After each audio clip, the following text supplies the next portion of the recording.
Hey, and welcome back to the Metropole Grid, the only Netrunner program which one New York Times journalist described as, what are you talking about? I'm trying to have dinner with my family. My name is Andre.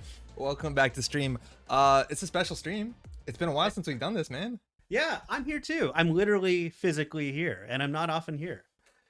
It's good to be here. So we have some bookkeeping. Firstly, during the last couple years, I replaced my microphone with this microphone, and this microphone is not good for sharing. So there is a chance that one, if not both of us, are going to be a bit too quiet. If that's the case, sorry, you have to turn your audio up. Nope. This is on you. Don't let us know. Yeah. Don't bother. I guess do we both have to like get in like Yeah, this? we're gonna have to do this. It's gonna be nice. A wild Patrick appears. How's it going, Tony Blue House? Hey everybody. Skip on, anybody home or noon home? Speak of skip on, we got a little photo we got from you the other just the other night or today actually. Gwen, how's it going? Hey, how's the stream? It feels like there's an electric energy surrounding Netrunner. Do you know what I mean? You know what we're talking about? Absolutely. Yeah. And I know why. Yeah, it's been a big week. I think we're gonna address this right off the top. It's a big month. That's a big month. That's true. It's gonna be a big summer, I suppose. But just off the top, if you haven't paid attention to this, shut up and sit down. A really big, probably one of the biggest. Give me 1 second. I gotta hit a button. I have to assume the biggest. I don't know. Technically, in the English speaking world, I guess. I think Dice Tower still, because they just kind of individual, but Dice Tower videos do not do numbers like these. No, that's true. But they put out way more stuff. Hold on 1 second. Your voice on mic. Hey, Jesse. Yeah. How's it going? We're not gonna. We obviously already thought about that joke. We didn't want to title it that way. No, I didn't. So this video just came out, and this is Tom, I believe Tom Brewster speaking. It's about a half an hour in video. You can find this on shutupandsitdown.com, or you can find it on their YouTube channel. And he basically talks for half an hour about what Netrunner looks like right now. Netrunner has like a really big history when it comes to Shut Up and Sit Down. Specifically, Quinn Smith was playing Netrunner for a really long time. He was an evangelist for the game. Like, yes, so many people got into the game because he is such a big figure, and he was talking effusively about this game. Yes. Myself, I play Netrunner because of Shut Up and Sit Down. One of the biggest reasons. And the idea that there's more players coming to the game who are also playing Netrunner because of Shut Up and Sit Down, like, what is it, 7 years later? Yeah. Even more at this point. Like, that is so cool to hear. So firstly, if you are part of that crowd, whether you're watching this live or whether you're watching on a VOD somewhere, how's it going?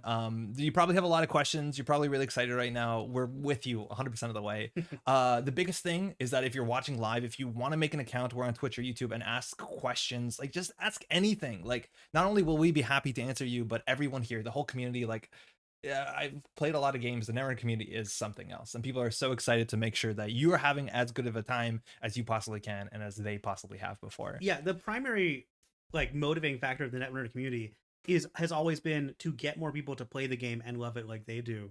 And so there's not really a competitive antagonistic spirit here. No. It's just we want people to play this game that we love. Yeah. And so if you ask a question, like, so many people will want to help you. Yeah, for sure. So like, I know it can be daunting, but like, definitely dive in. There's a lot of ways. We'll talk about some resources and some places you can go. This video just dropped yesterday, so this is not going to be as like clean and polished as it could be, but it'll be loose, it'll be more fun. But we're gonna go through some resources that like will help you on your path. Real quick though, yo, it's around. How's it going? Seabass, Pat Server. Hey Andre, hi in person. Pat, how's it going? It's going well actually. I've had a really lovely week. We came back from Toronto. We went to go see the family and bought a suit. I'd never owned a suit before, so we went to like a suit fitting. That's your first suit. Is their first suit? I had no idea it was okay, but luckily they did. Pat, how was your week? My week's been pretty good too. Okay. I've got no news to share. No news to share. Nothing at all to announce. We'll get back to that. Yeah. Ooh. No, but it's otherwise been normal, good. I've had a good relaxed week with regards to like work. Good. Just been kind of playing Rogue Legacy 2 and enjoying life. Nice. Elwin, how's it going? Orbital. It was a great valid criticism, good publicity. Definitely great publicity. There is some criticism in this video, and I'm really interested to hear, like, I've seen so many responses from NISEI'd folk already within, like, you know, the video description, stuff like that. Yeah. And I'm interested to see, like, how that criticism lands, what that does to change the future of the game, if it does at all. I think I agree with most of the criticism, but I more or less do. Like, it's hard to know. Like, he doesn't necessarily go into specifics. I more or less agree with the criticisms, but I think it doesn't necessarily apply to NISEI'd's present and future as much as it applies to the Ashes cycle. But we'll see. I like the video a lot. It was like watching someone fall in love with the game in a condensed 30-minute format. Yes. And that was really pleasant to see. Like, it's something that we've all had experience with for ourselves and the people we've introduced it to over many so games. long ago. I don't remember what it Right, looked like. I think I made was like I smiling? I want to be able, was I smiling. want to be able to take a pill that makes me forget the last 8 years of Netrunner and then 10 years of Netrunner, and then like, oh, I can watch this video and experience the excitement over something new again. Because I think Netrunner is the game I didn't realize I'd been looking for my whole life until I played it. And here we are. Here we are. Many years later. Actually, 7 years later, just about in July on this channel. On this channel, yeah, 7 years. No news is good news. What do you mean, Patch? Also, Orbital, though, if you want to be competitive, there are tournaments. That's totally true. There are a lot of organized play tournaments going on. We're just about to hit regional season. Or not regional, sorry, national season. Organized play is and there's a lot of like circuit openers, which are less intense, but still like playing for prizes. People bring their good stuff. Yeah. I think the criticism was fair, and I think NISEI'd was already aware of those issues. Yeah, totally. And no, absolutely. Like, yeah. No, go ahead. No, I what I was gonna say was gonna spoil things later, so I'm not gonna say anything. Yo, Pouch says I organized my first game night kit last Saturday and it was fantastic. Yo, how'd it go? Was this the circuit opener pack or an older one that had been saved through the pandemic? There's a GNK out right now, like actual GNK kit. I'm pretty sure. I missed that. Okay, I think so. Yeah, I must be blanking. Elwin says doing good. Saw the PlayStation State of Play and hype for Street Fighter 6. They fixed their logo, didn't they? Right, I meant to catch some of that. I thought they how about they talked about like Spider-Man's coming to PC finally? Yeah, so I'm glad remastering. I don't think they said the Miles Morales stuff, but they're remastering the like Spider-Man PS4, PS5 game. And I've been I rewatched half of Spider-Man 1. I know we're already going off track, but like it's really amazing that movie was so important, of course, but like the fact that swinging in that movie from 2002 is exactly what they're mimicking in the game from 2020. Like they haven't improved on swinging since Tobey Maguire's Spider-Man. Exorn says now that Wiz is dead, we need another gamer runner. It's true. I agree. It's weird because like more gamers. GameNet is meant to be that side of it, and there's a lot of the GameNet cards that just don't see a lot of play, unfortunately. So I don't think that part was well explored. But yeah, I think was there any lore related to Hoshiko being a gamer? No. I mean, obviously she spent a lot of time on like in the net, but I don't know if that was gaming related. You could argue some of her cards felt like Climactic Showdown felt gamey. Her companions are D&D characters, aren't they? Yeah, that's true. They're like a D&D party. How's that not already Hoshiko? It's not as obvious because like Wiz was like esports tournament like famous for playing games. Yes. Hoshiko's a gamer. Yeah, okay, but like everyone is a gamer. Hoshiko's an MMO player. Why are all the gamers anarchs then? Like I want to what game does a criminal play? I want a criminal that like I guess a criminal would play Netrunner. Even the swinging of the PS2 Spider-Man games are fun. Yeah. Yes, the GameCube one, that was great. Reality Plus is a gaming company? I don't think that's true at all. I disagree. If I'm pretty sure. Nice, how's it going, by the way? From the lore, they're like the company that's projecting better visions of what the living situation. Yeah, so people aren't looking at like blasted gray moonscape. They see like gardens. It's just that my hand passes through them or something. Which I really like that story. I was about to say I think that's my favorite lore NISEI'd's put out. Yes, I think so. If I were to look at them all again, but those are Ashes. You're right, because that one feels the most sinister in a way that I like my corpse to feel. Yes, it's like sinister, but like it's a weird, it's a sort of twist to it. It's also a weird perspective because like it's the perspective of a child basically who's able to see through this. I mean, one of my favorite things in lore is like examining something from an unlikely perspective. Like, what is the child's perspective of a megacorp? What is someone who doesn't like this runner's perspective of that runner or something like that? I don't remember I've read any lore from Rain and Reverie because it has the kid runner. I guess there's 2 kid runners, right? Give or take. There's Nat and Chaos Theory. Yeah. I don't think Nat got lore. I think only Akiko got lore. Yo, Giles, how's it going? There's probably some people I didn't say hi to. Excuse me, Kyle. How is it not already Hoshiko? Excuse me. Okay, yeah, we got it wrong about Hoshiko. Sorry. Thought about how Netrunner should have a runner themed about being an arcade fighter. Exactly. Solomir. Oh man, I've been having lots of chats with local folks about the complete state of competitive Netrunner. What do you mean by complete state? Like just overall, what's happening? Speaking of events, we're trying to push this pretty hard. APAC Friendly Worlds. Whoa, an online championship. Giles, let me pull this up. Oh, good. That's new. Cool. It's also, of course, very important to know that NISEI'd will be at the UKGE, the UK Games Expo, which is this weekend. It's probably already started. I think it's June 3rd to June 6th. It might have. I forget how time zones work. Yeah. But their booth looks amazing. Like they chose some great art from Gateway. They have like Anoetic Void and I think we have that up here. Yeah, this. And what's the security agenda? The 5-3. Yeah, exactly. This one. Send a message. Like those are vibrant pieces that are attention grabbing. Yeah. And I think like this presents NISEI'd really well. Do you know what the NISEI'd font is, by the way? I don't know what it is. I don't know if it's like a publicly available font. I thought you were about to tell me. It's like no, I have no idea. I was trying to figure it out today. Anywho, always be running Offworld's 2022 online championship. This is the 9/17, so all the way in September. It's going to be an online event, cost 25 Australian dollars, which is like $3 American, I think. Participation, you get a toll booth. This is cool. Nice. Giles, are you running this? Or NB Kelly is. Kelly's been doing a lot of organization. Yeah, that says there. That's super cool. Macaroni, how's it going? I demand the org charts for all the factions. Missing Gold Farmer hurts GameNet a lot. It definitely does. I'm not a big fan of GameNet for what it's worth. I'm kind of happy. I don't like GameNet or Gold Farmer. I think both cards are unpleasant. Okay, so Monkey Pursuit is the font we use for everything on this channel. Orbitron, I did not know. That's probably the NISEI'd font. Yeah. Regarding state of competitive Netrunner, we talked about how the competitive scene works and other big TCGs and how we could possibly map some of it into our game. Interesting. I guess I'd be curious what that means. Like maybe the structure of events, I'd assume. Because like the whole ELO point system, and then like you get invitationals and all that. I would love to see a global ELO.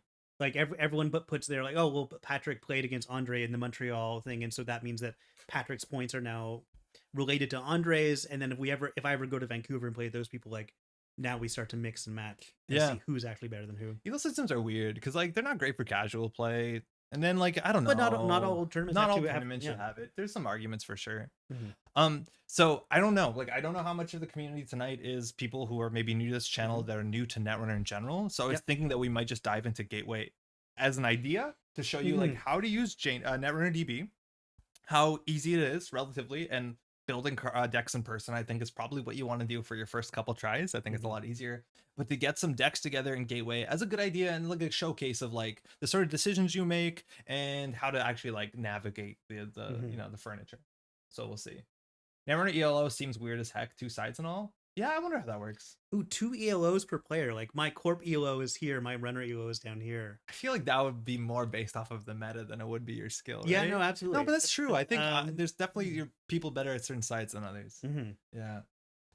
Frequency of events, incentives for playing competitively and building up a series towards the biggest events of the year. So that was one of the big things that came up in the Netrunner Shut Up and Sit Down video, is that the idea of like maybe he wouldn't recommend this game as much as if you don't have a local group to go and play. And that is something that obviously the last 2.5 years has been almost entirely missing. Right. But like the only play events we've been having in the city have been organized events where I will go with a deck that's designed to win, as opposed to, and he's very true in the video that even when you're losing a game of Netrunner, as long as the game is close, it's generally exciting. Absolutely, yeah. And I feel like I've been missing that, where it's more like to play for the sake of play as opposed to play for the sake of winning.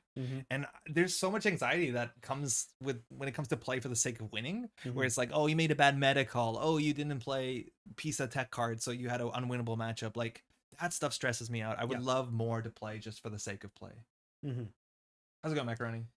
Sasuk says the elephant in the room, how important a changing card pool are for a healthy competitive meta. I mean, obviously, yes, absolutely. I think Nisei has done some smart ideas in the past, like releasing the booster pack, releasing the like salvage memories. Obviously, those are not frequent enough for some people, but I still think like those are good steps in the right direction. Like just here, we're going to shake things up before this next tournament season or something. Yeah, rotation's always been really important. I think rotation a lot of times is more exciting than new cards to some extent. Like losing staples is sometimes more important than getting a new card that's your 46th best card. Yeah. I think that's important, and I think it looks like from what I've seen that Nisei does want to shrink the card pool. I think more cards are coming out than going in. I said that opposite, but you know what I mean? Like the card pool seems to be shrinking, and it's only going to get more approachable once they all become Nisei cards, where you don't have to go to proxies or eBay or what have you. Yeah. Hey Gwen, I don't know if I said hi. How's it going?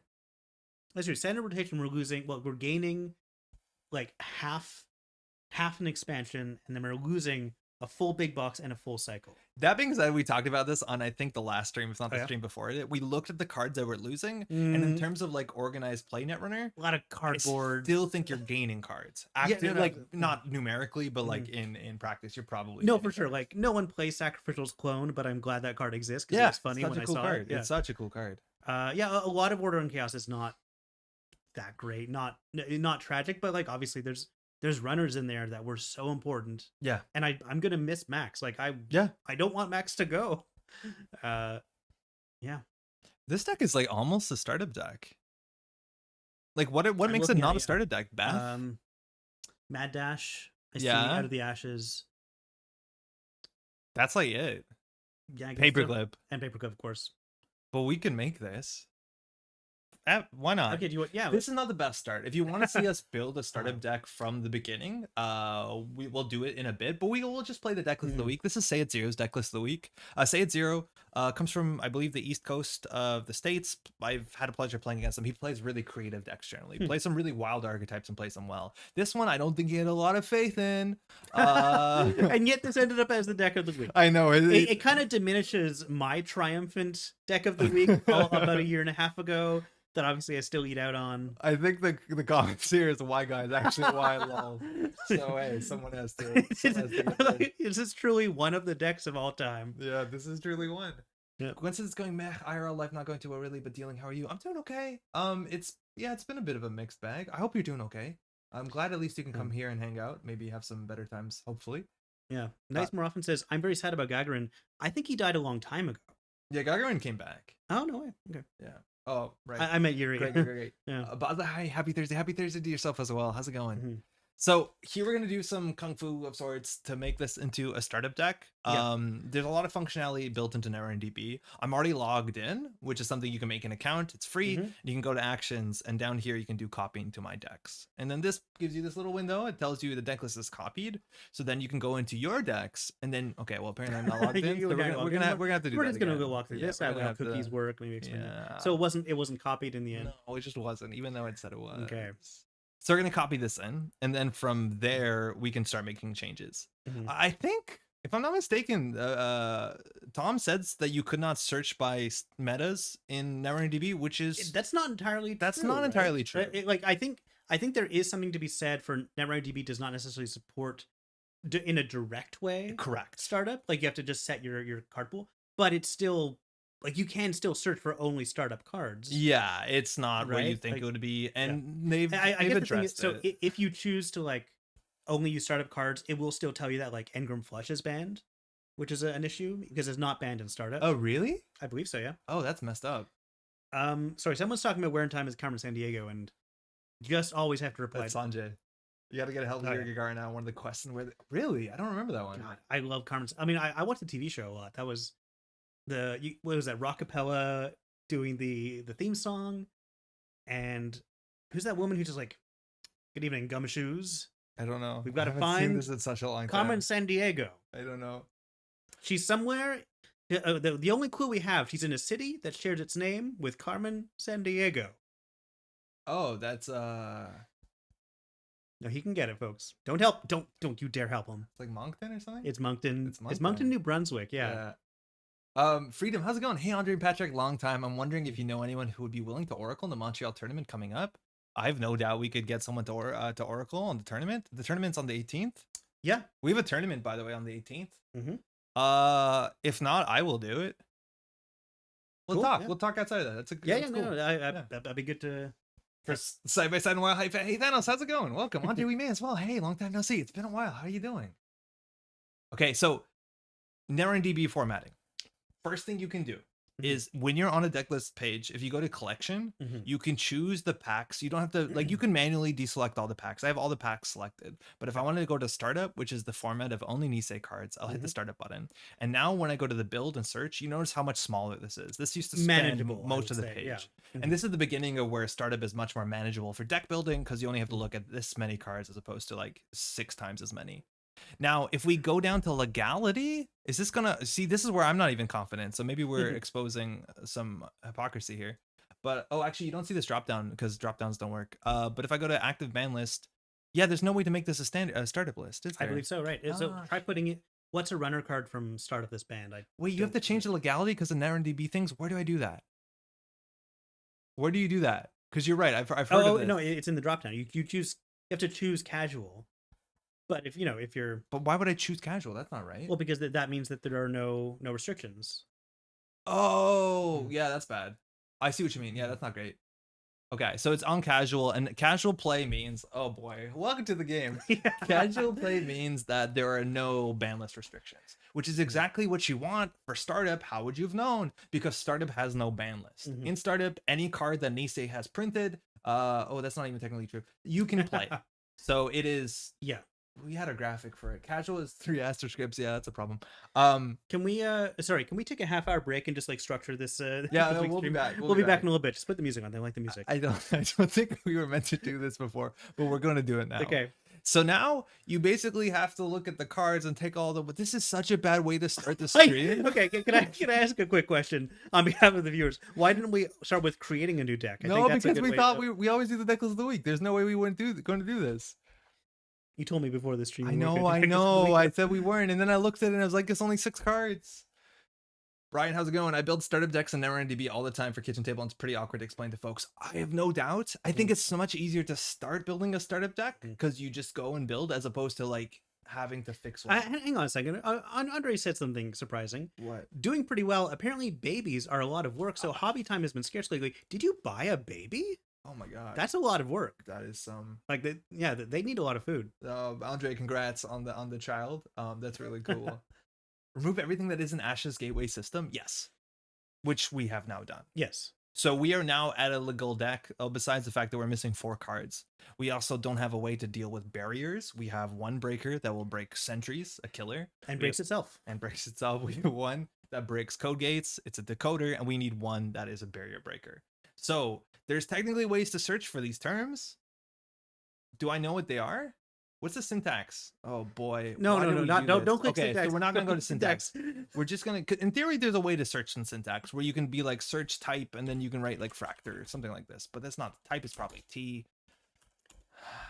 We're gonna start the stream again, y'all. Yeah. Okay. Okay, we're good. Yeah, it's okay. Welcome back. Just put the splash screen up. Put the easy mark guy. S for subtype. T for program. And this shows you the kinds of fractors you have access to. Now you notice the tab here, we have Shaper highlighted. In theory, we have influence to spend. All the decks in Gateway, if I'm not mistaken, have 15 influence to spend. Oh, that's not entirely true, but at least 15 to spend. That's the number in the bottom right corner. And that's how much budget you have to bring in cards that aren't green, that are cost influence. Yeah, that's what you use to buy cards from other factions. I'm surprised that Shaper only has 2 fractors. Yeah, well, they're meant to be bad. And one of them isn't even really a fractor, right? Or am I thinking of a different one? No, you're right. This is technically not a fractor forever. Yeah. Yeah, it's only gas for now. That's fine.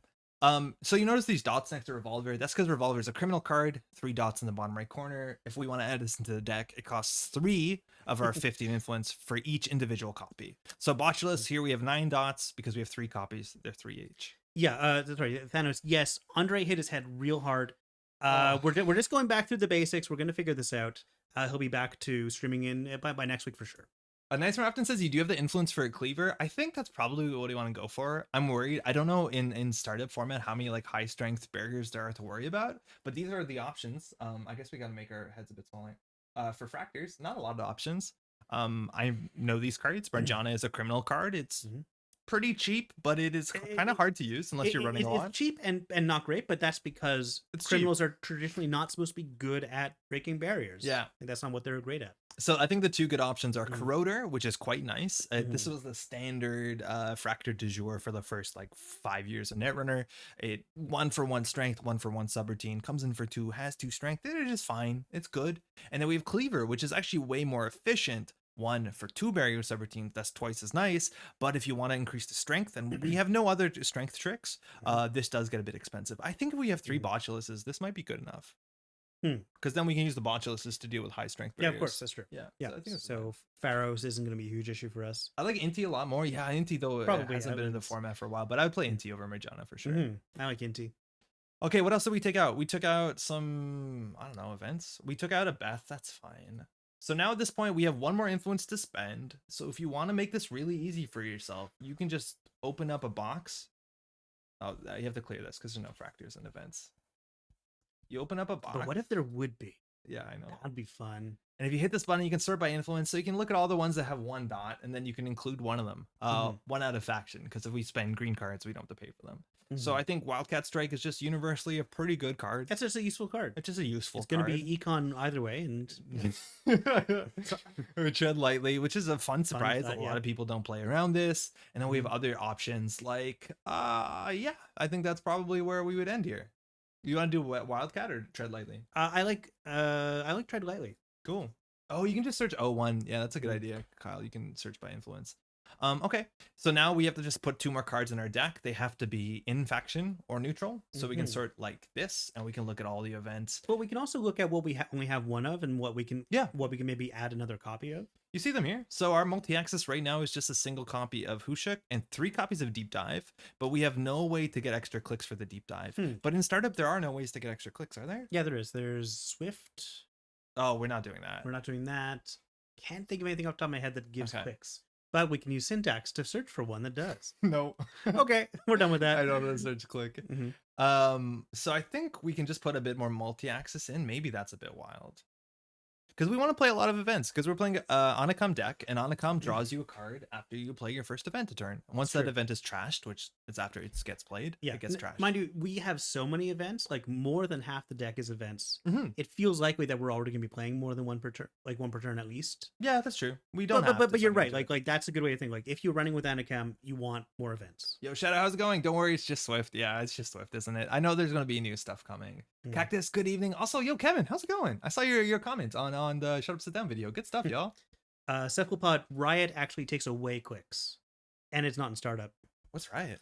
A Riot suppression from Katara. Oh, you lose a click. 3 clicks. That's me being a smartass, everybody. Yeah, well done, Pat. Okay, thank you. Okay, so what else can we look at? So we can look at all the hardware. Hardware is not often as important in most decks as the other card types, because consoles, you can only have 1 installed, so limited. Yeah, you usually don't put more than 1 console in there. And a lot of the other stuff is like kind of incremental value. This is fine. Prepaid feels like it would be helpful. We have a fair few of these. Like everything costs money, I think. Most things cost. I mean, Jailbreak doesn't, but I think almost everything does. Yeah. I'm having trouble seeing over the mic sometimes. So just trust me. That'll Otherwise, if we look, like, I think the only other thing we could get is more Telluric contracts. Is that better than a credit a turn from prepaid? We're not playing Rozeki, mind you, which is exciting. Oh yeah, that's true. Yeah, that's cool. No, I think I like the prepaid here. Okay. I don't know. Oh yeah, it's a startup deck. We could also run tech cards, right? Like the issue is like in startup, there's a lot of really good defensive upgrades, and this deck has no way to deal with defensive upgrades. Do we like cut a botchless to play a Light the Fire? I like Light the Fire. That would be fun. I like Light the Fire. So I'm gonna cut one of these. Now this is a bit of like inside baseball.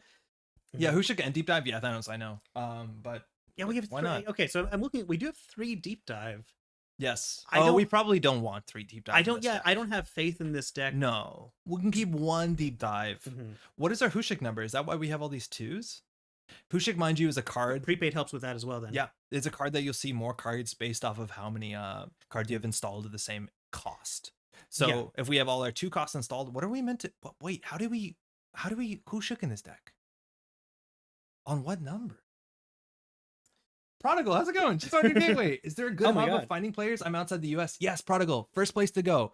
Well, it's going to be a series of links. Yeah. Go to nearearthhub.net. From here, there will be links to a lot of the locations you want to get. Down here, community resources. Go to Green Level Clearance Discord. It is a lovely Discord and a community where you can say, I'm from this, I'm looking for a game online or in person, and they'll tell you on the right place. Also, NISEI'd on their website has a page that will give you like links for certain areas. If you would be like, oh, I'm in the States, I'm in Boston, it'll give you like links of where to email or what Slack channel to join for Boston. But 9 out of 10 times I'd recommend going to Green Level Clearance Discord. The link is on nearearthhub.net. It's all one word. Your videos have been great help. Hey, cheers. Glad you're liking them. Yeah, and I'm always happy to see new players chiming in.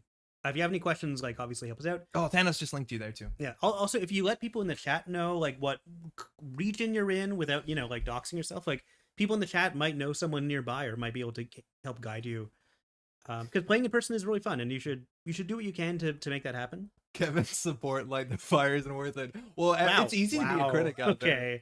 Richard, how's it going? What up, Andre? How are you doing? I like this card a lot. It lets us deal with assets too. Like sometimes I'll take a brain damage just to like trash something that costs 5. I feel okay about it. Have we talked about before how that is the character Sundog on this art? Right? Yeah, that makes sense. And so what you're seeing is like a Sundog. Yeah, exactly. I'm in Singapore, pretty limited. Oh yeah, that'll be a bit trickier, but definitely check out. There's. I feel like I've heard of players in Singapore. Sure. I don't know. I know that's not helpful in any way, but definitely be some. There's a rumor, there's a prophecy foretold that 2 people can play Netrunner in Singapore. What are we meant to Hushuk on? 3, 2, 3, 2, 3. Maybe we just go 2? like maybe it's a deck that just says Maker's Eye. I'm not feeling. Do we ever do 3 prepaids? Like I feel like we're getting to Rozeki territory, which scares me. That worries me.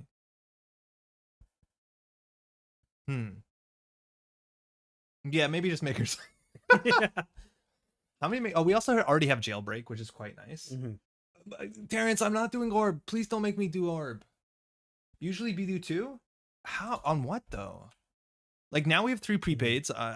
The second and third prepaid get a bit dubious over time because the returns on investment isn't really there. Orb is really kind of exciting me here. But we have 3 prepaids because we want to see one really quickly. Yeah. Turn 1 prepaid is basically a Rozeki if the work harder for it. Yeah, we're looking at startup. Like we know that people are coming into the game. Probably a lot of people join the game because of Shep and Sit Down's video. So we're just doing like a kind of back to basics stream today, where we're going to be walking you through Netrunner, we're walking you through a startup, and be playing some games. Jal says there are definitely some people in Singapore, lovely people who kindly put up with Aussies crashing nationals annually. Fantastic. So there's definitely people there. Cybertroop Dalits a 2, but it doesn't really work with what we're doing. Yeah, not really. What other 2s are there in the format that are quite good? Smartware? No. I really don't like this. I don't like that one. I'm not doing it. Someday it'll be all we have. Like the best 2 is Rozeki. Yeah, Corroder and prepaid. I think you're right that we could just change this to Corroder.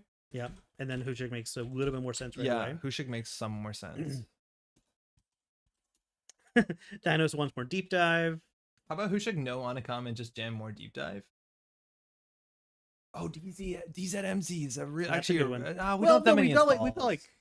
We've got 7 programs. That's not going to happen. I like no Hushik. I haven't played Hushik in a while though, Kevin. I think I want to try Hushik because I haven't Hushiked in such a long time. I mean, I often put Harmony AR in my Shaper decks because I'm a bit of a coward who can't say goodbye to things. Yeah. You know. Yeah, no. This card feels too permanent. That is a real issue, yeah. Yeah. I picked a good night to tune back in. Any new cards since the second Nisei set? Yeah. This is one of them. There's been 7 cards since, Andre.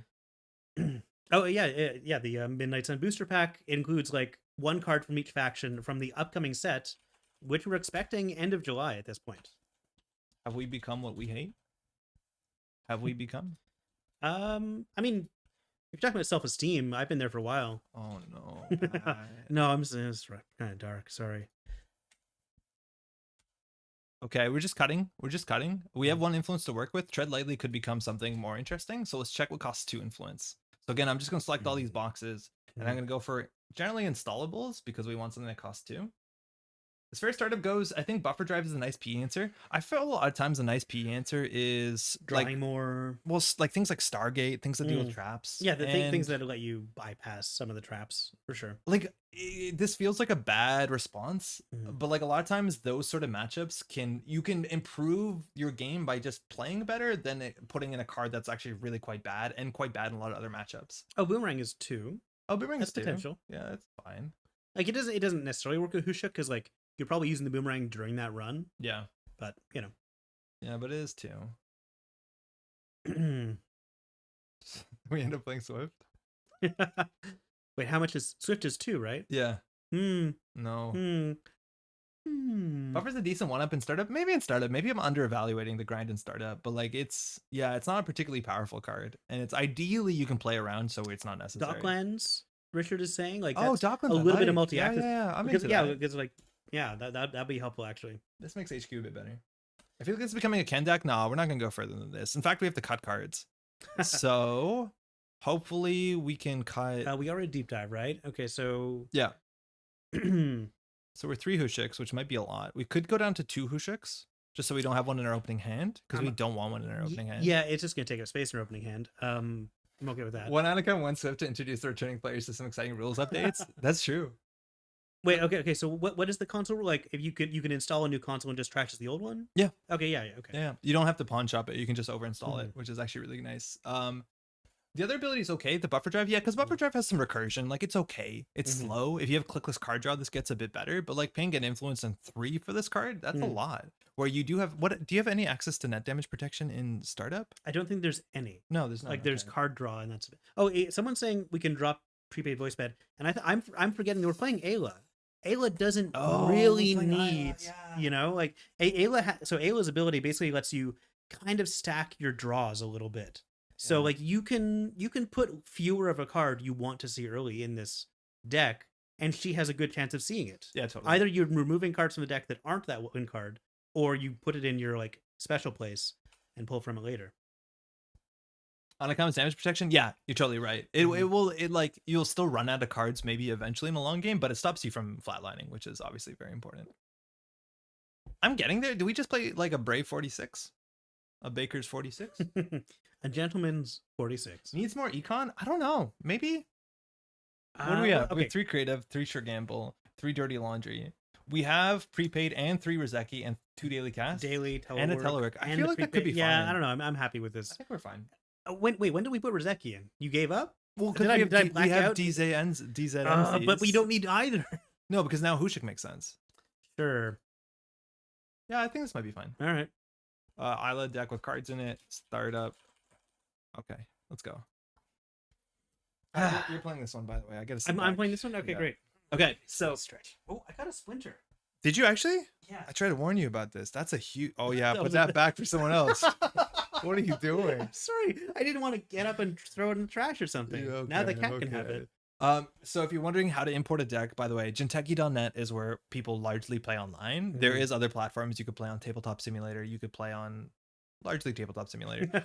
But a lot of people play here. It's fantastic. It's totally free. A lot of the rules are automated. I do agree with Tom's feedback. That's probably not the best place to learn the game, especially if you're on your own. No, it does kind of assume you know the game a bit. Yes. So that you understand why something doesn't work. Because I mean, like things in JNet don't work the way that seems intuitive if you're a new player. Yo, Nick, how's it going? It's been a while. Oh, yeah, it has been a while. I think the other thing about Nick coming back to the fold, do you think? I don't know. We can. I wonder. The only other thing though about JNet, which I don't love for newer players, is that it like reminds you about every timing window, and like 90% of the time, specifically also in startup, those timing windows don't matter. Yeah. Where it's like, do you approach? Are you okay to movement? Where if you played on a tabletop, like you don't even talk about it. You don't even think about it because there's no reason to think about it. Maybe. See you on the 18th. Yeah. There's an event on the 18th, Nick, and if you don't have cards, we can proxy or build you a deck if you want to just. If you don't want to proxy, just let someone know. Anyone will be happy to build you a deck. So not me. If you go to your deck list on NetRunnerDB, and if you go to Jinteki.net format, it gives you this code. There's used to be a better way to do this. It might come back in the future, but I just hit Control A to select everything and then Control C to copy it. Once you're back on Jinteki.net, you just make a new deck, and we're making a new runner deck. You go ahead and name it an Ayla deck with cards, I think. You choose the format, and this is important. We're playing startup tonight, largely, so we're gonna hit startup, and you pick your identity. There's a huge list here. A lot of these identities, they're all the identities in the game, so this is a bit intimidating. But we're doing Ayla, which is alphabetical, and then in deck list, you just hit paste, and you're done. You're done. And of course, you can edit it within JNet as well, but you don't have to at this point. So if you want to edit it, play a couple games, change it, you can be like, okay, I want one fewer jailbreak, and I want to add one more DZMZ or whatever. So you can search all the cards in here if you spell them correctly, and then they can add to your deck. Yeah, I'm surprised that JNet doesn't already have just a quick import. It did. It's import deck here. Oh, okay, there you go. It just broke because NetRunnerDB changed from like enumerated strings to the salad string. Yeah. And then once you make a new game, and again, if you're new to NetRunnerDB, or sorry, to Jinteki.net, if you want to make a room and call it like new player, need help, need patience, like people are excited to join your game and like walk you through stuff and not rush you. So do not worry about it. I name my game this. I'm going to change the format to startup. Oh, I thought you were going to forget. I almost did. And then we're going through all the steps, and then we're going to go to runner, and we're going to create, and we're going to idle here. Probably can't make 18th, but we'll keep an eye on future events. Fantastic. Also, Nick, we got vampire stuff to play. I have to keep you updated about this. Well, I got some VETS stuff to play. LA Circuit Opener on June 12th. Heck yeah. Special day. It's my birthday, but that's also very important. I feel we haven't talked about it enough that we are in the most holy month of the Metro Grid calendar. If you're new to the channel, hi, I'm Patrick. My birthday is in June. Why would you celebrate the whole month? And last year, I think the celebration went all year long, and it was pretty glorious. Andre also has a birthday somewhere in there. Yeah, our birthdays are 3 days apart. So Johnny Polite knew that we don't like GameNet. No, that's fine. Okay, so we're doing Ayla's ability where we pull 6 cards and we get to put 4 of them aside into our NV RAM. So we can decide it has to be 4, right? It's not up to 4? It's exactly 4, right? Okay, so set aside 4. So we'll put a Hushik aside. I guess we can put a Breaker aside so we have access to it. Guarantee it, sure. I don't think we need 3 Simulchip in the deck, so we can keep an access to this one. And I guess we can keep the Docklands Pass. Yeah. Oh, hats. Hats. There's still hats on everything. All right, that's something we also have to explain to new players. I don't even get the joke.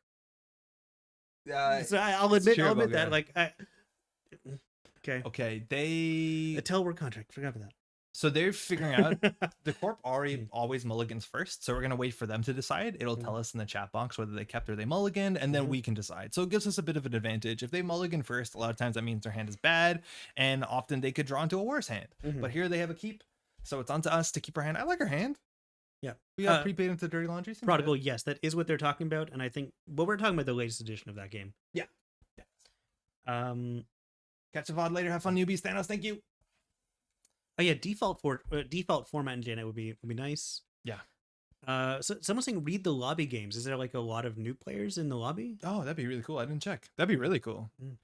Okay, so our opponent is playing GameNet, which has 17 influence, but most importantly, whenever a corp card causes us to spend or lose credits during a run, they gain a credit. And whenever is a very powerful word in Netrunner, because that can trigger a heck of a lot. Yeah. So we need to be careful. There's going to have a lot of ice that costs us credits. So we want to make sure that we can deal with this sort of stuff. Hang on, we have to pause for a second because Nick is coming back just in time to give you a wicked burn, and then it's just going to disappear for a while. Nick, it's harder than you think it is because people install cards everywhere, and I don't appreciate this sort of sass.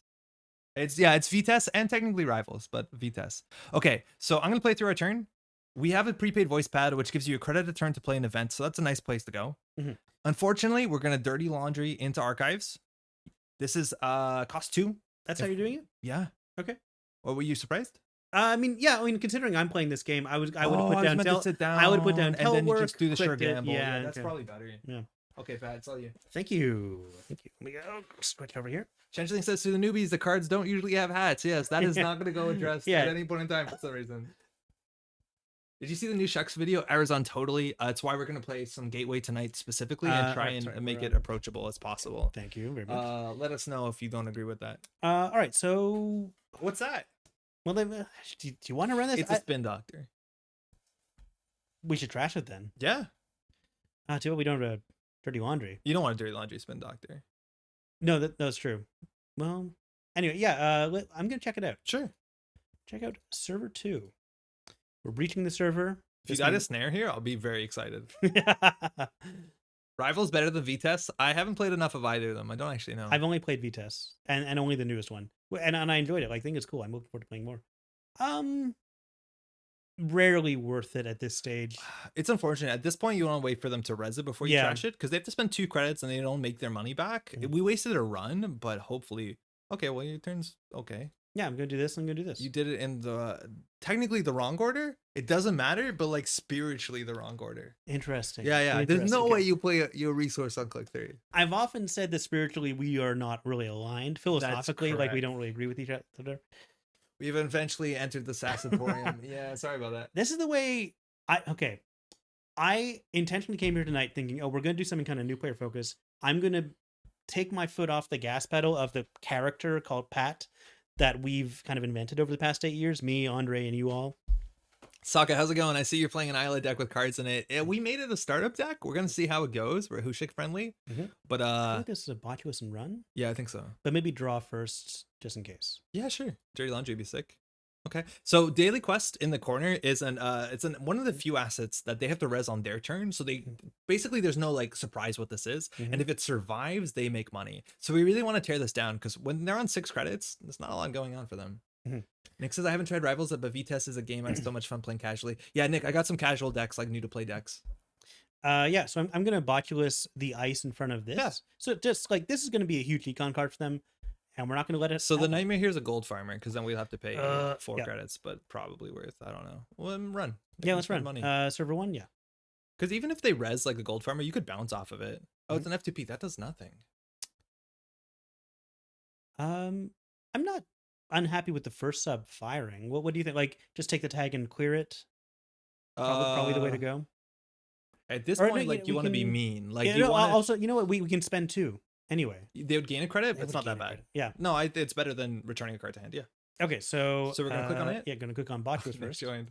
Host of Ice Scanner. So we get to break one of the subroutines. We're gonna break that one. It doesn't really matter. So to break the other one, I'm gonna click on the ice because it's an ice ability to break this. So break that one. And they gain a credit because we spent a credit. They gain a credit because they're game net off their card. Yeah. And then we breach the server. That means we've been successful. Now we access. Yep. And we're gonna trash this. And we also made a bit of money back. because daily quest rewards the runner for being successful, and if they're not, then the corp really cashes in. Take down the Pat campaign, man. Yeah, now it's time. Yeah, they're destitute. Server 2. They don't have a lot of money.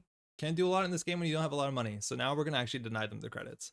We're not drawing a lot, which is an issue. We have to remember that we have access to these cards in hand. When they're on low credits, we could consider like going in for a cheeky, I don't know. But we have drip coming in. We have our telework. So our economy is pretty good, but they have to really find something to get money.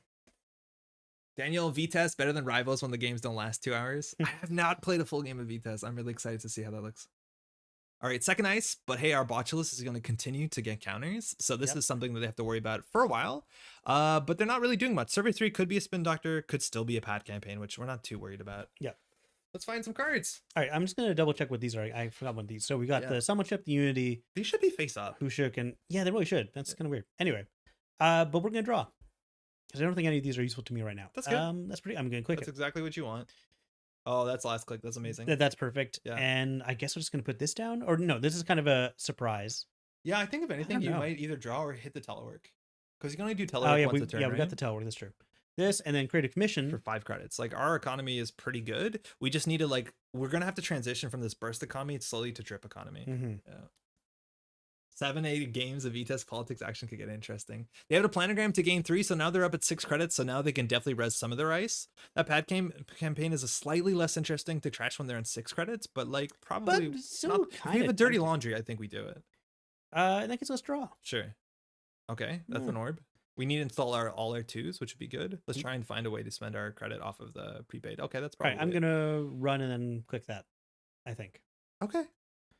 Probably server 3. Yeah. Well, I guess, yeah. We'll run server 3. Next turn, we'll start forcing them to res things. Oh, Orbital. Totally Ayla's cards are hidden info. I just thought they'd be face up on our side of the table, so only we could see them. Yeah. So we want to get the Rizeki down soon. There's a huge group in LA playing Rivals. Oh, super cool. I've enjoyed a little bit of the Rivals I've played. It's tough to keep up with expansions, though. They sell it fast and seem to be hard stores. New to Netrunner, I flirted with it since the original WTC edition, but never actually played a game. So there's another daily quest, but they only have 4 credits to res ice. Yes. So what can they res? It's largely just a barrier. Right. Or an enigma. And we have to hope it's not. So here's the thing. We can pull the Unity because it's not in our deck right now. So like the self-modifying code's actually not. Oh, you know what? 2 of our breakers are not accessible. We don't need a sentry, though. We don't need Center Breaker, you're right. You want to hit start turn. I'm sorry. Yeah. Yes, what do you do? Do we play this and run? So like what code gates can we run into? Like a magnet, sure, an enigma. If you don't know what these cards are, it's not a big deal. You can actually go into this blindly. But I think there's a chance that you just install self-modifying code, draw the decoder, install the decoder, run. That's true. We've got 4 clicks to play with, so might as well. Well, from we could pay through, but I think we'd rather SMC for it, this solution. I think it's cheaper. Where is my Unity? Yeah, startup ice pool is actually quite small. Yeah, you click on her. What is this? Okay, so click on the appropriate one. Oh, it's down here, actually. Okay. Fantastic. Interesting. Yo, Britton, how's it going? Hey, how's it going? Yeah, and then click this, and then we'll run.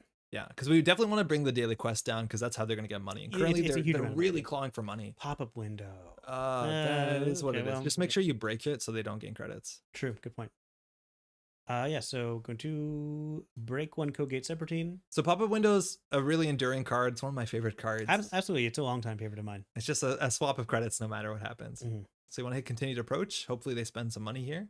But we're going to go through that F2P for free. That's fine. It's still good for us. Yeah. Just make sure you break it, because otherwise if the subroutine fires and we want to go through, they gain credits. And this is free. Here, this is you have to encounter, yeah. I will encounter it. And then we'll use this to break a couple of these. So all this clicking is like definitely trickier for newer players. So this is not a great scoring remote.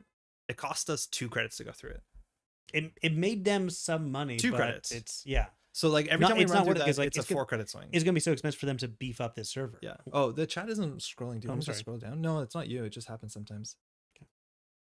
Okay. Do we have to run that card? If it's a 3-2, do we care? I don't think so. I'd rather put pressure elsewhere. The only thing that we're worried about is if they play Seamless Launch, which allows them to score a 4-2 agenda and they gain like 7 credits. That's the nightmare scenario. That'd be annoying, yeah. Remote looks a good econ engine. On the other hand, putting the 4th ice on it will be rough. It's going to get only worse. Luckily, we have a way to close the game with Hushuk. We just want to get to the Hushuk point as soon as possible. So I think we want to get our 2s down. We have no MU open. Oh yeah, because of the because of the botulus. I forgot about that. Yeah. Poke HQ and R&D. Yeah, we can definitely poke. If we hit a gold farmer, we don't mind. At this point, like, they probably have an agenda in hand. This is a really important thing to always remember. It's turn 7. They've drawn a fair few cards, and we haven't seen an agenda yet. So there's almost always an agenda in hand at this point. I wouldn't be confident to Dirty Laundry yet. Yeah, why not? I'm good Dirty Laundry too. Sure. That was a plan. Do it. Okay. We have a Docklands Pass on our NVRAM. Well, it's too late, isn't it? Yeah, maybe Docklands. Yeah, I think that's a consideration. It's also another 2. And what's this? Oh, it's a Sentry. Okay. Well, it's F2P. Yeah. Yeah, I'll break it with the FTP, I guess. Pays for the game too. Ugly. Gross. Reaching server. Oh no! I'm gonna trash that. I don't want to have to deal with that. I don't know if they can afford that, but yeah, we probably should trash that. Okay, cool. And probably gonna put down the Rozeki. I'm gonna draw. Yeah, you can draw first. That's good. Okay, good. And oh no, our MU's goofed. Hold on. You went over. Is it? How? We're at 5. Oh, because the botulus. Yeah, okay. You have to undo that. Hold on. Sorry.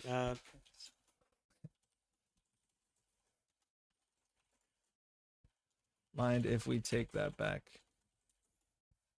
Yeah, we need to get an MU card. So we have 2 Anacoms, I think, and 2 DZMZs. So at this point, we're just gonna like do this back ourselves. 9, 10.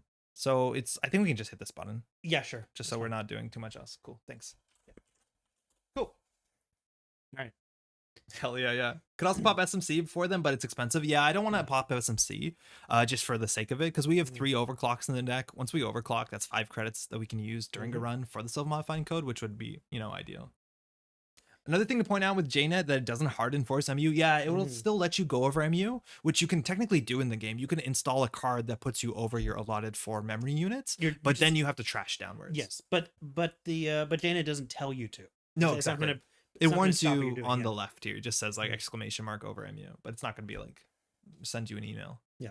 All right, the F2P is gone. And our botulus. Our botulus is in the bin, and server 1 still stands there. Looks like it's an agenda. This is not very good at dealing with a 5-string sentry.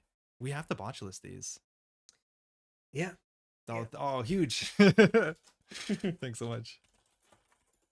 All right, and you're off. All right. Okay. I'm gonna start with the diesel. Yeah. Sorry, where's my mouse? There we go. I mean, this is kind of what we're waiting for, and then Rozeki. Yeah, I think we can take the hit. Well, what do you mean take the hit? Like we can afford to pay 7 this absolutely, turn. yeah. And I'll do that. Boop, boop, boop. So now we're getting 2 credits every turn at the start of the turn. These normally don't have corn on them. Again, there's some like April Fool's art that's still been going on. Every time I forget it was corn. It is confusing. No way around that. Remember Weyland.meet? Yes. I like that one a lot. I thought there was a yellow over MU pop-up. I don't know. Maybe there is in the corner. I haven't really noticed it. But Johnny's drawing up. There's probably 2 agendas in hand. Absolutely. One of the biggest agendas in NBN in startup is a 5-3 agenda that says to steal this, you have to pay 5 credits. So we want to make sure anytime that we're accessing, we have at least 5 credits. Yeah. June Fools. Okay, so here's a question. Yeah. Do I bring out Docklands and then overclock into the server and like aim to like put a botulus on it via the self-modifying code? What else do we have on grip 3? Because if you're using the SMC, it'd actually be better to use a simul chip because you've trashed the program. So like you could overclock, install a Rozeki or a Corroder, probably the Corroder, and then simul chip in the same turn to botulus. True. But a lot of times you want to simul chip on their turn so that the botulus will have 2 counters at your turn. Yes. So you want to do that on their turn and not overclock. Okay. Yeah, so it's awkward. Yeah. Okay. So this is a bit awkward. I do want to pull. I think it's time to pull Docklands into my hand anyway. Sure. Just to prep for a turn when we do. And I think the simul chip. Okay. No. Sorry, it's down here. Yeah. Docklands. Oh, you clicked twice. Yeah, simul chip. Okay. Well, if I click twice, might as well do that. Whatever. Oh, you guys scroll down chat now? Yeah. That's what happens, I think. Yeah. All right. Well, you can draw once and install a card. Yeah. Yeah, we just want to be milling through a deck. Yeah, that's the good one. Yeah. The hats live on. Yeah. So this is. It hasn't been time to update the set. June Fools. Nice hat. All right. So at this point, like, have to transition to scoring out whatever's in server 1. I don't know if they're just going to be like seamless and like build up a huge whatever the meat damage card to kill us. Clearinghouse, yeah. Who's your friend? Aaron, how's it going? This is Pat. Hi, my name is Patrick. Oh, that was the window, actually. I think we were meant to pull Crowder on their turn. It's fine. We can do it next turn. Oh, shoot. Okay. Yeah. Well, let's draw into a jailbreak or something so we can make the Docklands even meaner. Can we expect some rule changes when Midnight Sun drops? I don't know. I have no idea. Nisei hasn't said anything about that sort of stuff. I won't. Frizzy? I'm let's keep drawing. We have an Onacom. We want to play an event every turn. Yeah, I think we do try to play an event. So yeah, we don't want to do the thing. The boss just won't get you through the ice. Yeah. Okay. Like you need to do it on their turn. so just draw for sure, gamble or creative. Yeah, no. I'm gonna draw again. It's technically fine because we're gonna install Crowder next turn. You can draw once more. Okay, so it's bad. You install that. You click for credit. Yep. And just make sure you do something on their turn. Right. Okay. Yeah. So first of all, I'm discarding the Anacam because of course we already have one. Yeah. Can't have more than one. Just finish the game with a newbie. Seems like a lot of people got sent here totally by Shut Up and Sit Down vid. They were playing standard rather than startup though. Whoa, yeah, that's a wild jump. I would not advise that. Okay. So it's the end of their turn. What are they just? Okay, they've advanced this card twice. Okay, that looks like a Bologna. That's fine. Yeah. They can score Bologna. Need to damage does 8 times as much. Well, why would we let them score Bologna when we have this in the bin? Because we cannot run. Oh, yeah, I see what you mean. So we want to do the thing now, though, yes. right? Okay. So we're going to hit a self-modifying code at instant speed to find a program from our deck. Yeah. So because this doesn't cost a click, we can do it on their turn. Yeah. And we are looking for Corroder. Yes. And now you can also use Simulchip because it doesn't take a click. So you can do it at any pay-to-will window. And we can install something from our heap for cheap as long as we trash the program this turn, which we have because we trashed the self-modifying code. So that goes on HQ. Is that HQ? Yes. Yeah. Okay. So now we start our turn. We get 2 credits, and now we can run HQ for free. Cool. Do we want to put the Docklands Pass down first? I suppose we should. Okay. But I wish we had an event to play. We could overclock it. It's not well used. Like we're hoping to trash something or steal a Bologna. Well, I kind of like the idea of overclocking in there. Me too. When it's free, it's wild, but it might be right. Yeah, because it might be right. Because like if we see a Bologna, that puts us on a good footing. Yeah, try it. Whatever. It draws a card. Mm-hmm. It's free. Okay. Yeah. Let's do it. Okay. So you use the SMC. Okay. So yeah, we're going to HQ. Encounter the ice, and we have a bunch list with 2 counters on it. So Seems bad, Kevin. Come on. Your support. Jeez. We're going to use this money. If you mean standard versus startup, tangent startup is way easier to get into. What's wrong with neutral rules? Oh, I think Gwen, Orbital's talking about something else. Come on. Okay, well, so they get a res and ice for free. Interesting. Okay, let's see what they res. Are we going to die to punitive Counter-Strike? We just need to keep 5. Are we going to die to punitive Counter-Strike? We're now going to die to punitive. We just need to make as much money as we can. Well, the overclock didn't really help that much. So it seems like none of their ice costs more than 5 credits. Mm-hmm. The Shut Up and Sit Down mention your channel, no. No, and obviously that's a glaring omission. And I know I've sent Tom some aggressive emails, and we'll see how he responds. So we're suddenly on game point. But one of the things we're playing around is there's a very common Weyland card that says if the runner has stolen agenda on their last turn, if they have more money than us, they can do as much damage as agenda points that we have stolen. So we've stolen 6. So we've stolen 6. So they could do 6 damage if they have that card in hand. Onacom doesn't beat it anymore often because it does 6 damage. So we have to just take money. Just credit. Right? I would just credit. The chance of top decking like a creative commission is 2 in 19. Yeah. So like, I don't know. Anacam does not beat that. No, yeah, I won't. We'd have to go into their turn with 6 cards, and that seems unlikely. Oh, they have it! Oh, we're dead! Oh, we're dead! Oh, boy. Oh, they baited us. Oh, that's the card. That's the card. Also, that's some of my favorite art from System Update. Hey, thanks. Like, that's one of my favorite pieces. Also, I've been keeping track of all my board game plays since the start of the year. So I'm just going to do that now while we're on stream. I'm just going to go to BG stats. So we were short. Are you doing this? Yes, but I do it after. Okay. Oh yeah, I guess that's polite, right? Yeah. So this is the card, and it says Trace 5. Trace is something that does not show up at all in System Gateway.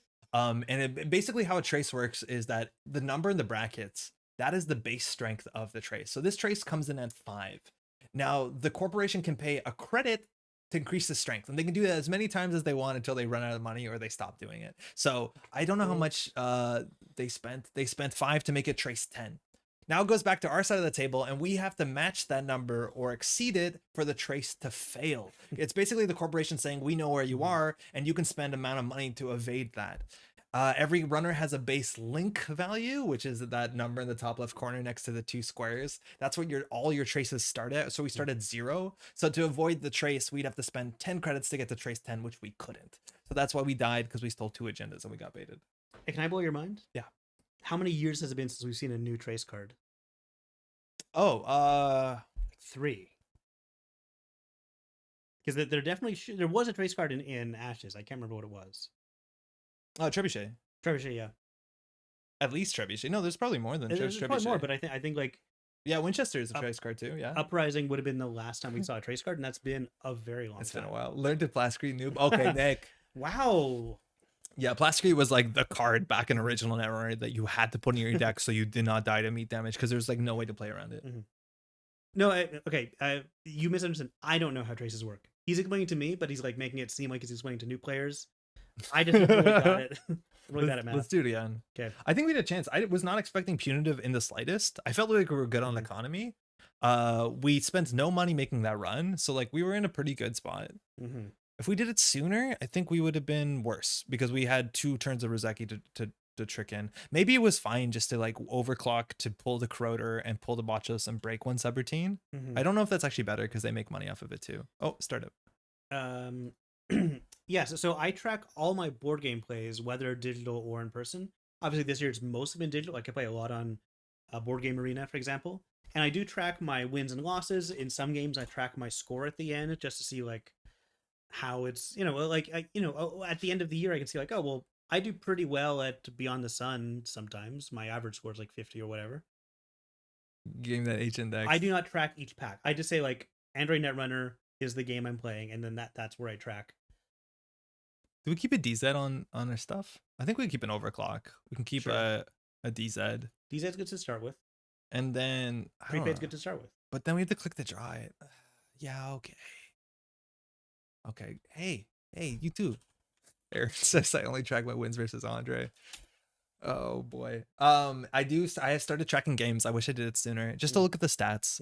But it's not so much the wins I care about, but like how much time you spend gaming, which games in your collection you play, a lot of stuff like that. I mean, the fun thing is, I don't think that the people watching know, you track your wins versus your partner on like a physical board. Yeah, we do. It's very, very glaring. It takes up a lot of eye space. And No, you just want people to know who's winning. No, if you don't win, you don't get dinner. It's a bit messed up. Yeah, I know. That's just life. This is our station, limit 1 remote server, and it costs 1 extra credit to run HQ. But if they flip this identity over, on the other side, it says it costs 6 credits to run the remote server. But if we run HQ, this flips back. So there's like this dance between the 2 servers. Single card in server 1, I don't know in startup what like the single card threat could be. Could be an agenda this soon. Gwen says, sorry, love shuts it down, but I don't know if I agree that much with the criticism made about the art and the flavor and production. If you look back at Andre's video towards the end of FG Netrunner, there's so much criticism of card run and poor production. I think that's a separate issue, because there was just quality control issues. But I understand like a lot of Tom's criticism with but like that's the thing, is like NISEI'd was very public about it. Like, we are learning art at the same time that we're doing art, so like it's gonna be a bit. Whereas FFG said we are professionals, and then they still publish the Red Sands cycle. Yeah, that's a bit of a mess. Yeah, it's I don't know. I mean, I think that there's also like NISEI'd has inarguably done things better than FFG, which Tom wouldn't be aware of necessarily because he wasn't playing in the FFG era, where it was like NISEI'd definitely does things like I trust NISEI'd to put out errata if there's a problem right away. Yeah, because they're in the community, they're playing the game. They would realize this is a problem if like they are open about the design, they're open about ban lists and stuff like that. I was considering botcha listing and preloading one of these, which I never love because they can just over install and we lose the value. HQ Ice is likely to be an Afshar, so like it's not that good to botcha list it. Red Sands Haters Club. Yeah, Red Sands was a bit of a mess. And you called the wall to wall, Kevin. Totally correct. Yeah, that makes sense. But Prodigal is saying, will watching Android Netrunner help with NISEI'd? I'm not sure what you mean. Like old Android Netrunner from FFG, 100%. It'll help you like get better at the game. Yeah. Just watching people play the game and understanding like why they're doing things. Like the card pool is different, but the strategy is the same. General strategy remains. Like we are aware of cards that are new in NISEI'd, and so that kind of changes how we play. Like we know, I'm not going to give examples right now, but Yeah, I mean, like, yeah, watching old Netrunner games will definitely help, but probably watching newer stuff will help more with the newer card pool. So Server 1, the upgrade, we're assuming is Kayambe Grid. Watching Audio People teach are what to do. asking, I is it know, my it's fine. presence No, that, like, no, it's I'm fine. a Because now magnet it's for like this? 2v1. Yeah, You, that's true, yeah. whoever's also shitting on me, it's fine. So we're assuming this is Kayambe Grid, which gets out of hand. Yeah. We do have wall-to-wall, so eventually we can deal with this pretty easily. They haven't drawn yet, so the chance of card being an HQ is probably 1 in 4. We're going to largely want to set up because we are a Hushik deck, not that you've seen it so far, so I don't mind like taking it a bit slow and setting up. Yeah. Nick says, I do agree the art on NISEI'd cards is uneven. That being said, for fan support product is really good, yes, and has gotten better through time. Like, yeah, Gateway art is consistently good. Yeah. I like Gateway's art a lot, probably better than a lot of other similar sized FFG products, honestly. There's art in there like Send a Message, Anuetic. I like that a lot. Also, art is expensive. And I think, yeah, Nisei, everyone at Nisei is a volunteer. The main thing they spend money on, to my understanding, is art, like professional artists to work on these cards. I picked up Arc Nova, which everyone seems to love right now. It straight up has Nisei Star deepfake art. Arc Nova is not bad art. Arc Nova is like photos that have like a work done of it. On them or something? But Arc Nova nails social studies textbooks from the late 90s, which is perfect for the game. Like that is nailing it for the game. Also, hi Diogen. I didn't say hi. I want to play a board game that nails the feeling of watching a documentary made for a grade 10 science classroom. Yeah.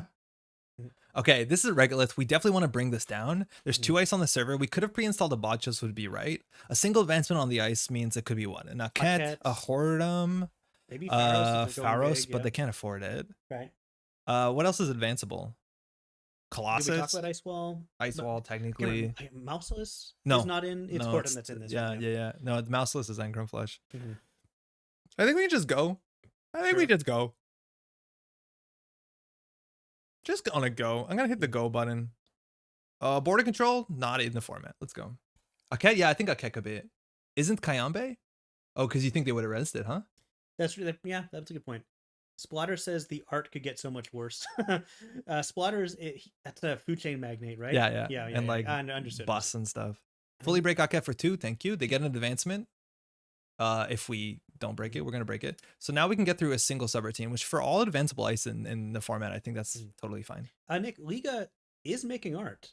Yeah, Nisei. Yeah, she is. Like, there's Gateway, like all the. Oh, look at that. We are never gonna financially recover from this. No, we will. We'll be fine. Yeah, they can't have that. They're only 3. Yeah, Liga did tier. I don't know if Liga's doing more stuff, but yeah, Liga definitely did tier. Oh, okay. Well, who am I thinking of who did the Shaper programs in Gateway? Why am I getting my artists confused?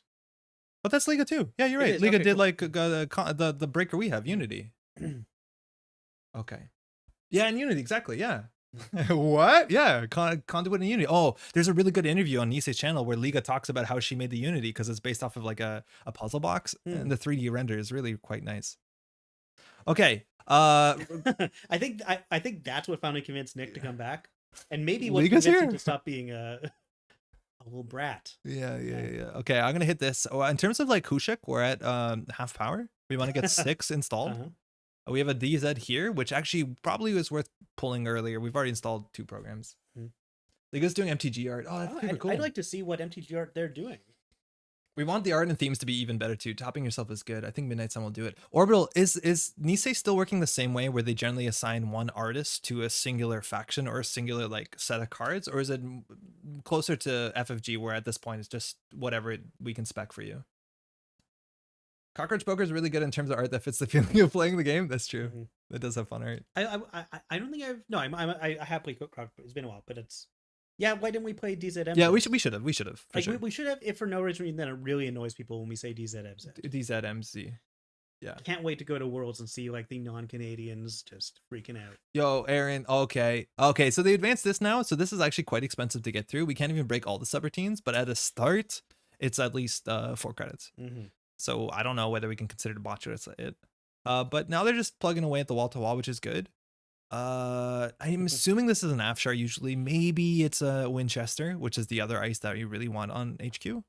And at this point, we have to commit to not installing the DZ unless we're going to install something else. But let's keep going. That's really good for the Kayambe. We'll keep that in our pocket as a nice surprise. I think we actually could consider checking archives. If we diesel here, we're gonna have too many cards. So we play this, so we'll have 8 cards, and we have to dirty laundry. So I think we can just dirty laundry and I'd like to just install the simul chip. We draw once and dirty laundry. But we're gonna diesel next turn. Okay. I'd rather just click for credit. You aren't using a prepaid each turn? No, we're not. So we need to constantly be drawing. So they threw out 2 more wall to walls. So one of them was returned to hand. The other one got trashed. So we'll prepay next turn. Let's just do the thing we should have done. And the overclock is also really good to pull because we can overclock with SMC or whatever.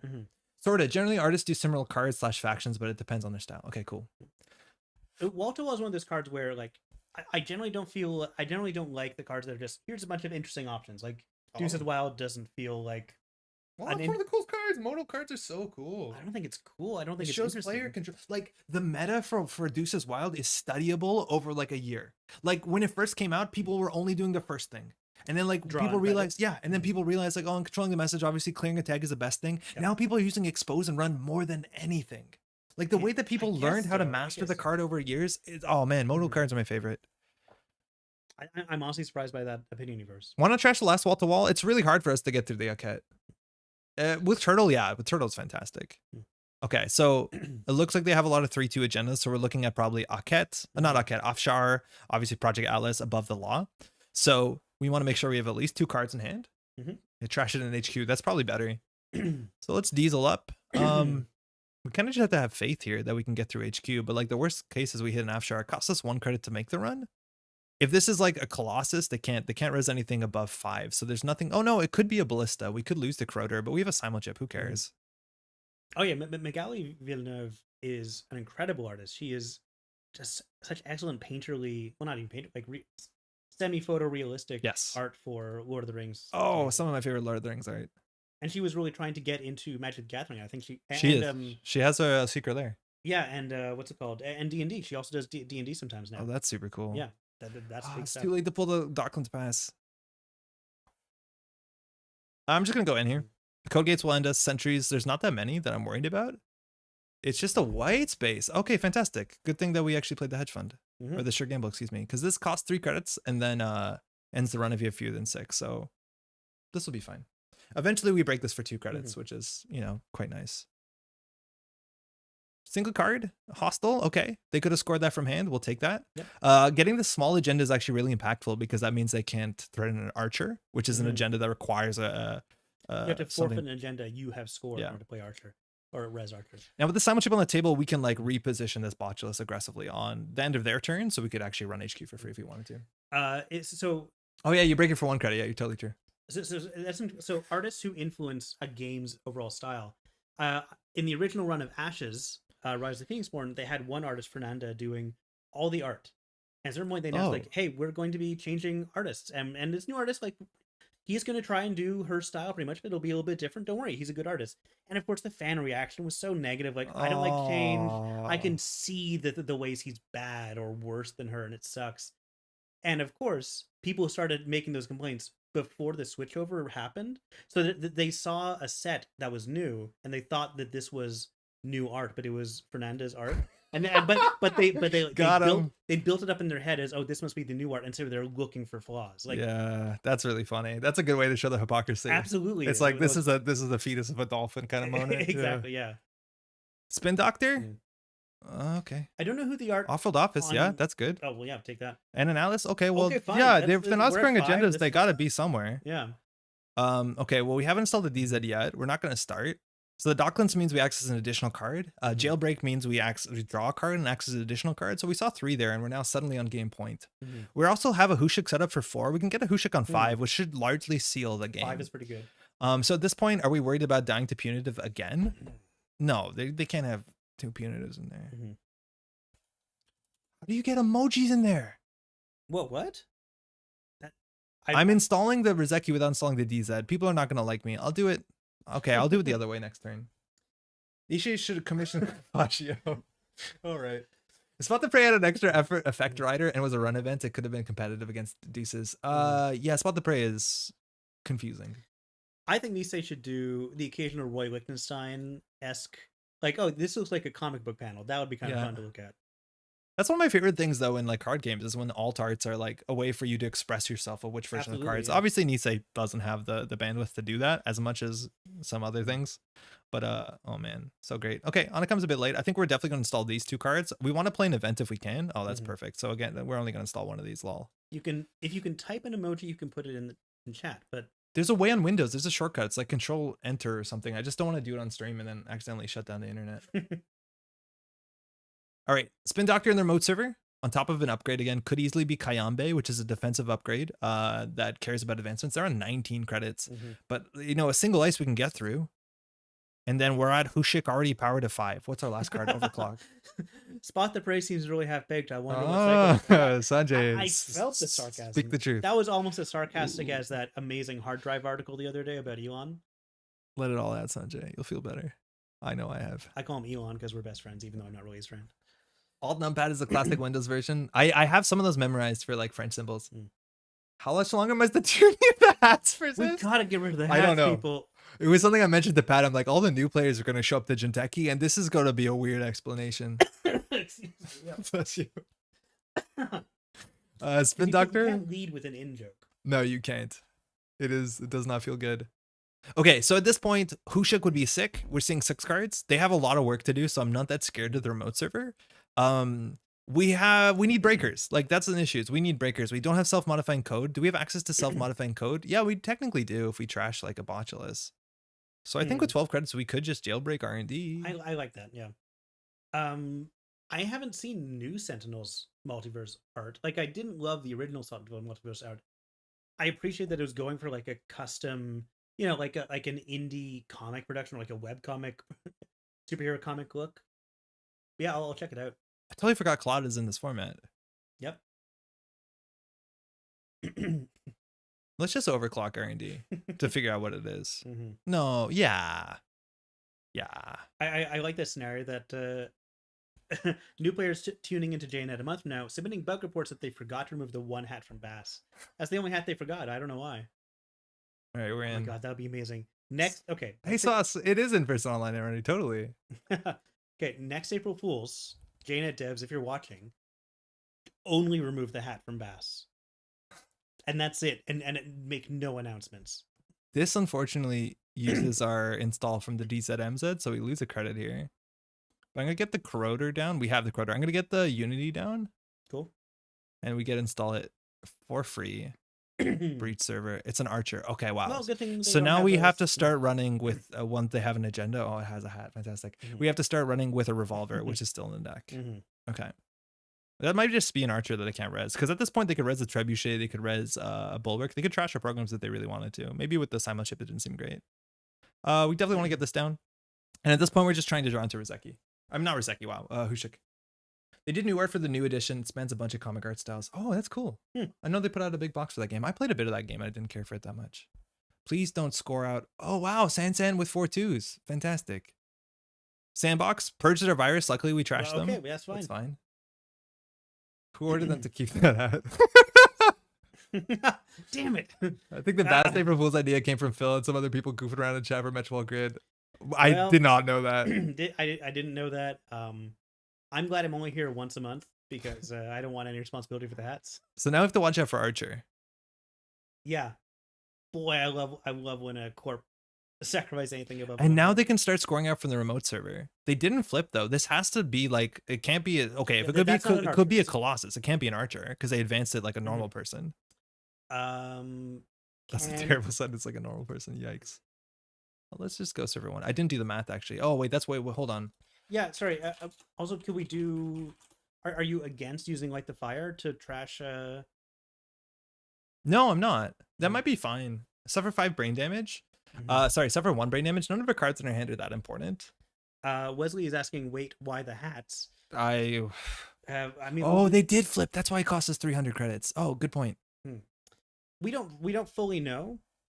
Yeah. I think that's a mystery. But okay, there's a card called Bass Chiriboga, or however you write that, and he has a hat, and his flavor text references the fact he's a Bioroid, and his flavor text references like, yeah, he's fine, but why does he wear a hat? It is kind of the Oh no, this is bad too. Sorry. That's right.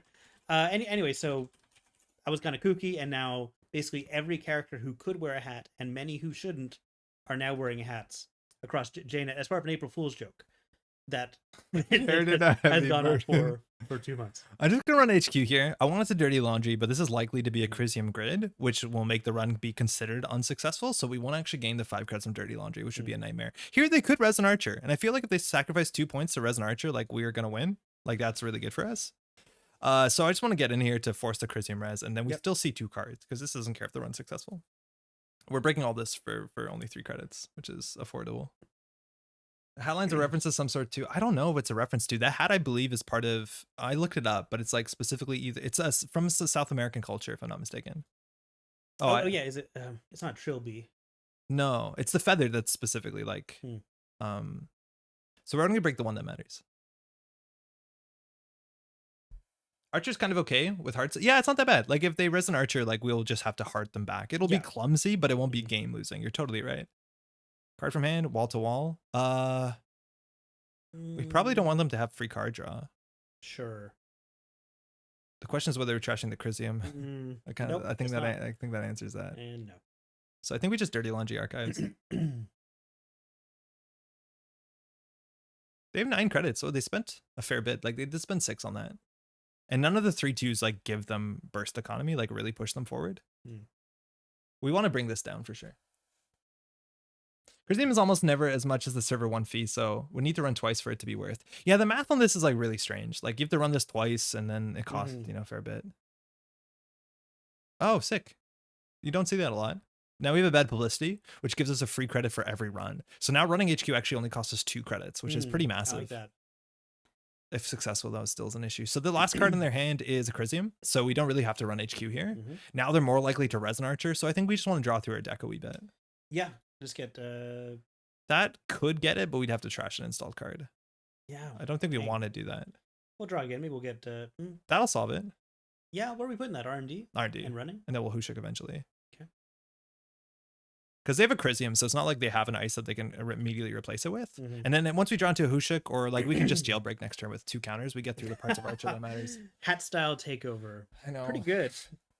It's like really unfortunate to start complaining about like something that someone put a lot of effort into. Like how much time does it take you to do all this hat stuff? A lot of effort. Yeah. Midnight Sun would have come out 3 months ago if they hadn't done this. Yeah, you know how game design works? Like I can't believe they put out these new skins instead of balancing the game. I love that. Yeah. Yeah, man. Okay. They're different departments, people. Okay, so we either diesel into a Hushik or we just jailbreak. I think we can diesel into a Hushik. Okay, we'll jailbreak. Yeah. Okay, jailbreaking R&D. Yeah. Whatever this is, we're going to break the worst parts of it. Yes, if it's an archer, we can break... It is an archer, so we played around it. So now we can break 2 subroutines. We can break the 2 installed trash programs. Here's an idea for an alt art. Have like a Bioroid who looks like he could be Bastry Boga, and then also have a sticker sheet that's like clothes you can stick on him and different types of hats. Everyone has their own different alt arts. Are you keeping it open for newbies, or would your next game be open for me to have a go? No, Gwen, if you want to play, totally. Okay, so we have to decide what we can do here. I think we might actually, if we get a program trashed, we can't contest the remote server for the next click, which I think we actually would consider doing, because I don't know what this is. We've seen, maybe it's we've seen 3 wall-to-walls out. Like this could be an agenda. So I think here we bounce. Yeah, okay. So I think we just do trash. Unfortunately, they'll gain 2. Jaina's actually isn't NISEI'd, separate projects though. We do lean on them hard, especially through COVID. Yeah, it's not very clear to me that it's a difference, but yeah, you're totally right. I imagine you'd know. Yeah, I guess because like Netrunner DB is kind of folded into Nisei now. And yes, I think they own it. Always be running. From my understanding. And Cobra AI? Yes. Okay. We should probably talk about that after this game. We keep forgetting to. Oh my. All right. Well, they have a second archer. Good for them. We knew the R&D one. We knew they had 2. Yes. This is totally fine. Yeah. So now we're going to have to play this card to bring them back into our deck. So we want to keep drawing through our deck. So actually maybe the Anacom is reasonable. The SMC is definitely reasonable because we can install it. The second prepaid at this point feels like a bit of a, I don't know if we're going to install the Anacom. We're definitely not going to install another DZ, are we? We'd rather install the Anacom than DZ.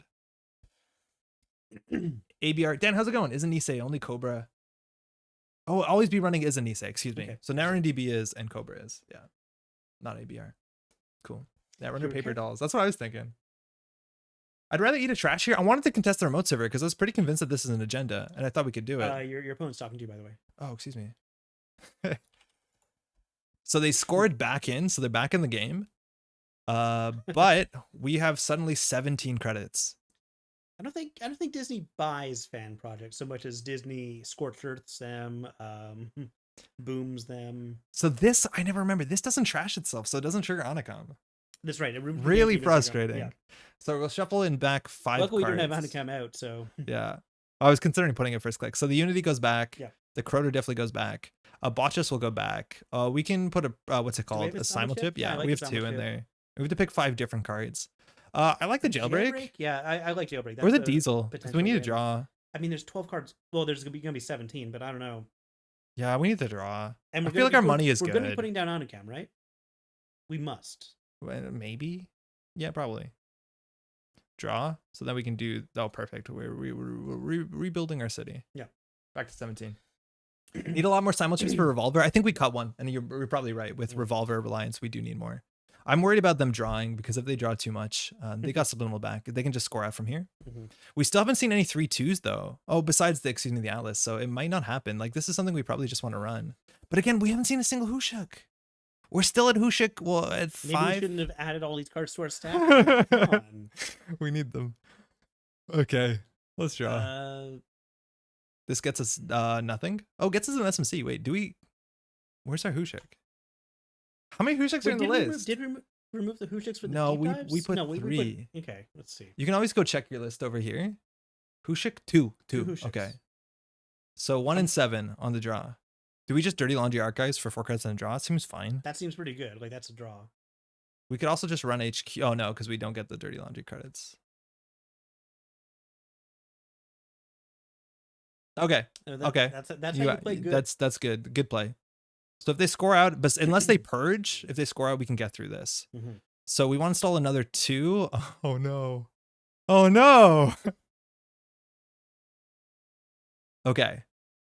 It's fine. Do it. It's fine. It's fine. It's fine. So we're going to install SMC and the simulchip so that we can trick out on their turn and install a Crota or Revolver. I like it. Yeah, could SMC Crota. Yeah, I think we're going to do that. I have no idea why, but my JNet PFP is now a picture of me. I think it's linked to something. It is. It's linked to like your universal. Or something. Yeah. Okay, 28 credits. Probably should have done something on their turn. We can get through this for sure. So the question is, do we want a Hushuk for 5 or 6? Probably 6.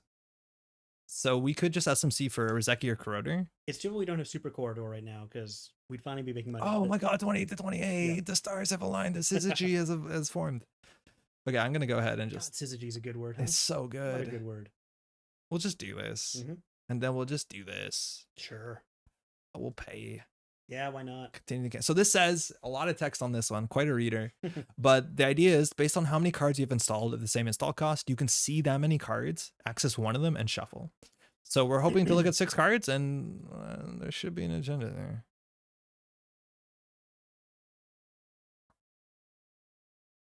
Do we have it?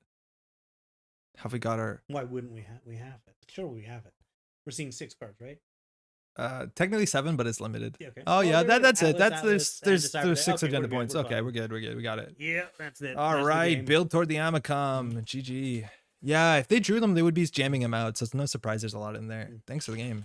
Yeah, we mentioned the UKG booth. I said it looks very good. I think we're going to talk about it some more in a moment. Yeah. Oh yeah, we have some good news to go through right now. The most Yu-Gi-Oh! Netrunner card? Hushuk? Kind of.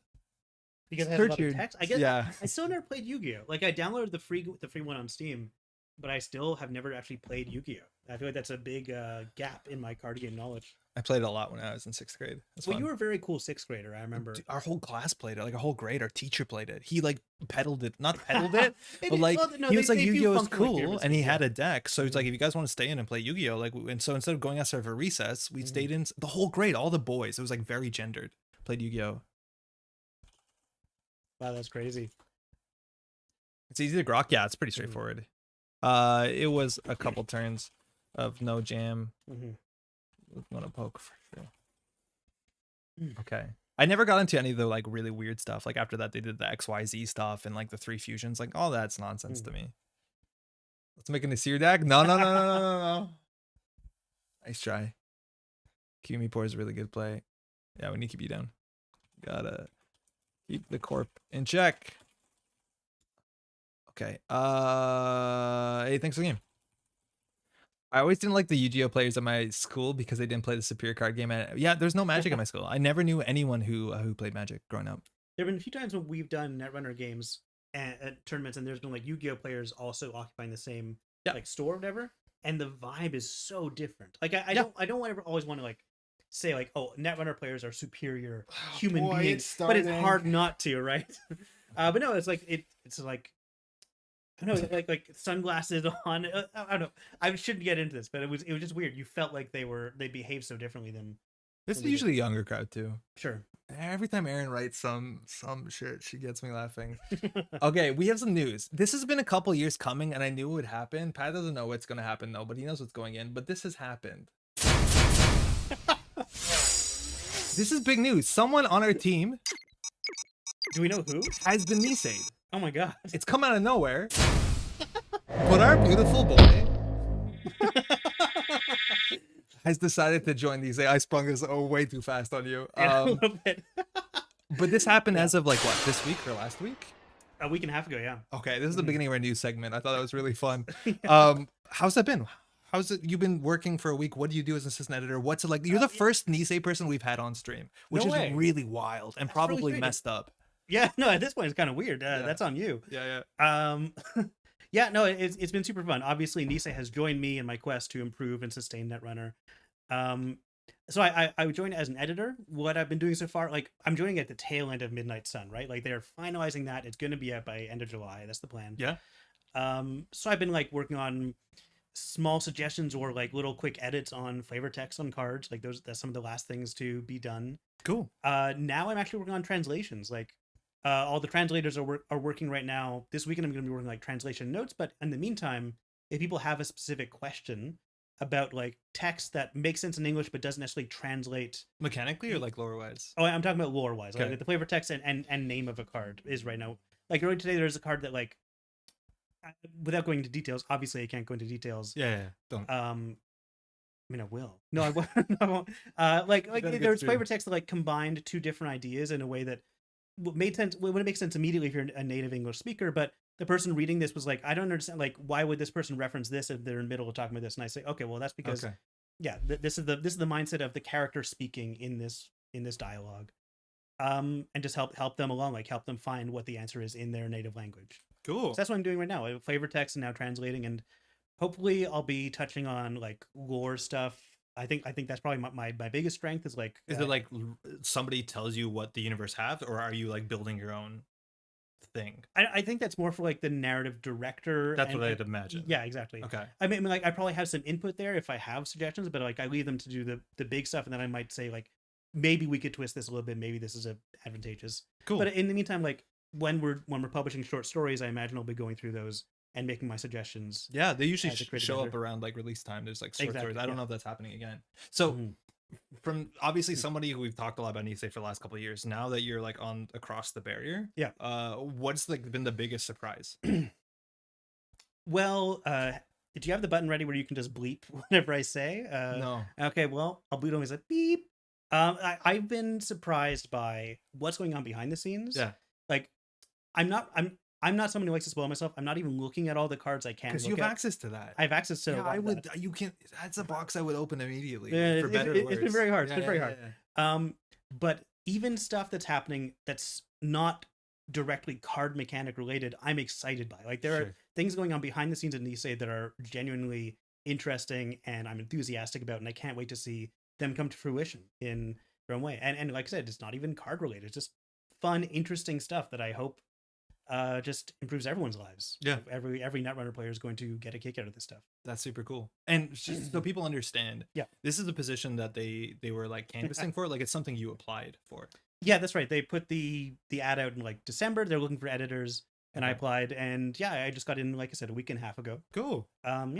So I don't think like I won't be able to point out a lot of stuff in Midnight Sun that I like. Yeah, this is me. This is what I helped with. This is what I did. But I think Parhelion, the set that comes out, the second half of Borealis that comes out after Midnight Sun, that I think that I'll be able to have my have a bigger effect on.